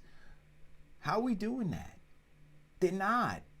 In any places, like, man, whether we talk about what's going on there, we talk about in Newark and these folks who are saying, hey, you know what, we're going to shove 3 more unqualified candidates down your throat for the Board of Education in Newark, and they're not going to do anything to strengthen the educational system. You can't prove through empirical data that any of the previous folks that they have endorsed and they spend hundreds of thousands of dollars getting on the Board of Education have done anything but further the cause of the political machine. Listen, I'm saying, look, and that's why I'm down ballot. I'm like, yo, this stuff is hitting us here. I can't focus there because none of that's going to change. None of it. Electing Biden is not going to change that. I don't believe it is. I don't believe that there's going to be any fewer black people dying of heart disease or dying of high blood pressure or dying of any of these other things that they die of at an alarming number every year. It's not going to change because their circumstances are not changing, right? The level of poverty is not changing. You know, the environmental racism is not changing. I'm sorry, Diane, go ahead.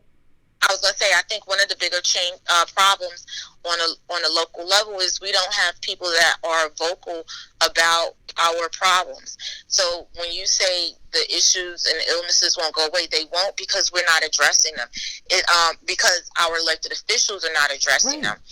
Right. Our elected officials only address what you raise your voice to. And the only person I hear raising their voice is Eric Dawson and Diane. Everybody else is just silent, waiting for them to show up at their barbecue with some chicken. Well, but wait a minute. But they're talking about addressing them now, right? Or I don't even know if they're talking about addressing them. They've been brought to light because of COVID-19. But there's no plan to address them. No. That's what I'm saying to you. So when we get out of here, all of these things are going to still exist. Every single one of them, but worse. It's going to be worse. So everything that we have now is going to be magnified. Because there's going to be less money. There's going to be less opportunity. And what we talked about before, Eric, about each town, county, city, state, government, federal level, from top to bottom, has an emergency plan in place. And I sent you a picture of the cover of mine, and mine was from 2014 when I was in office. But even going back to read it, the emergency plan that is in place, and it covers various different situations. What to do if there's a train or explosion or a train crash, because we have a train that runs through town. What to do if there's hazardous materials. What to do if there's an outbreak, an epidemic outbreak. So it is in there. So a lot of things are in the plan. But as I was reading it, the plan was outdated in 2014. So they don't update the plan. They don't have the people or the positions in position ready to jump in, and the people are not continuing the training. And I think that is something that we also have to address. And that's why we're in this situation where every town is doing something different. Some towns are working together because they're bordering north. Some towns are not. Some states are working together because they border each other. Other states are saying, no, we're not going to do this. It's because the people that are in charge, that get elected and the turnover keeps happening, do not know the plan. Hey, Diana, let me ask you a question. Plan. There is one. Can I ask you a question? Can I ask you a question? So in you have, let's say, and because I don't understand this. So in Newark, right? You had Newark, Irvington, East Orange, and Orange. They all kind of, those mayors got together and decided that they were going to formulate a plan, right? But Hillside borders Newark. Yes. Right? And so does Elizabeth. Elizabeth borders Newark. Bloomfield borders Newark. And Belleville also? I don't know if Belleville borders Newark. Belleville or Nutley? Wait a minute. Nutley, I think. Kearney. Kearney, right. So Kearney, yeah. I wonder, I don't know why, but those mayors were not involved. No. Right? So the mayor in Bloomfield was not a part of this collaboration around securing borders, right? And I want to know why, because where I am, East Orange is right up the street. Newark is right down the street, right? But the East Orange mayor and the Newark mayor weren't working with the Bloomfield mayor. The Newark mayor wasn't working with the Hillside mayor, or maybe the Hillside mayor is not working. No. The other way around. No, they weren't working with Hillside. Hillside mayor is missing action. I'm going to continue to say that. The problem is everybody is working on an island, and they think that they are oblivious to everything else around until they can't control their situation. And then when it's out of control and it's overspilling into other towns, now they're running for help because they're being reactive. They're not being proactive about everything that's going on. Like I said, there are plans in place. Right. And nobody's read the plan. So I want to ask this question, and then we're going to be done with the show. And you guys put in your feed, if you don't mind, because I like to read them when I have my 5th cup of coffee after the show. No. And so this is to you, Vincent, and to you, Diane, as well. What are you doing differently to ensure that you've evolved once you resurface from your shelter in place? What are you doing? I'll go first. So what am I doing? So for one, I am, I guess, initiating some of the things that were happening when I was little, when I always wondered why my father would always buy stuff in bulk and buy canned stuff, and always was organized about where things were, having, supplies, batteries, just basic things. So that I'm paying more attention to than I was before. The old thing that your parents always say, oh, make sure you always have a full tank of gas. Don't know why, but just in case. Following those type of things. Also, getting my finances and stuff in order. Deciding on what is more important to pay and what I'm going to consolidate to make it easier to make payments on, and to eliminate debt. So I'm doing that at a faster pace than I probably would have before. As far as business, I'm looking to possibly consolidate even more than what I'm doing now, to make sure I can ride out the wave and then build up again. Vincent? Well, so far my plan has been working. I generally work off of my expenditures are somewhat close to 22% of my income. Also build up enough capital. The old, what I learned in the 80s is that you always have at least 6 months income in your savings. So we're okay with that. What I am looking to in terms of making some changes for the future is making sure and ensuring that my employees, because a lot of them are remote and subcontractors, have the ability to continue working from remote locations, which the majority of us already do. Also, we're looking at more increase in terms of capital, tier 1 assets, which basically means cash and in reserve, so that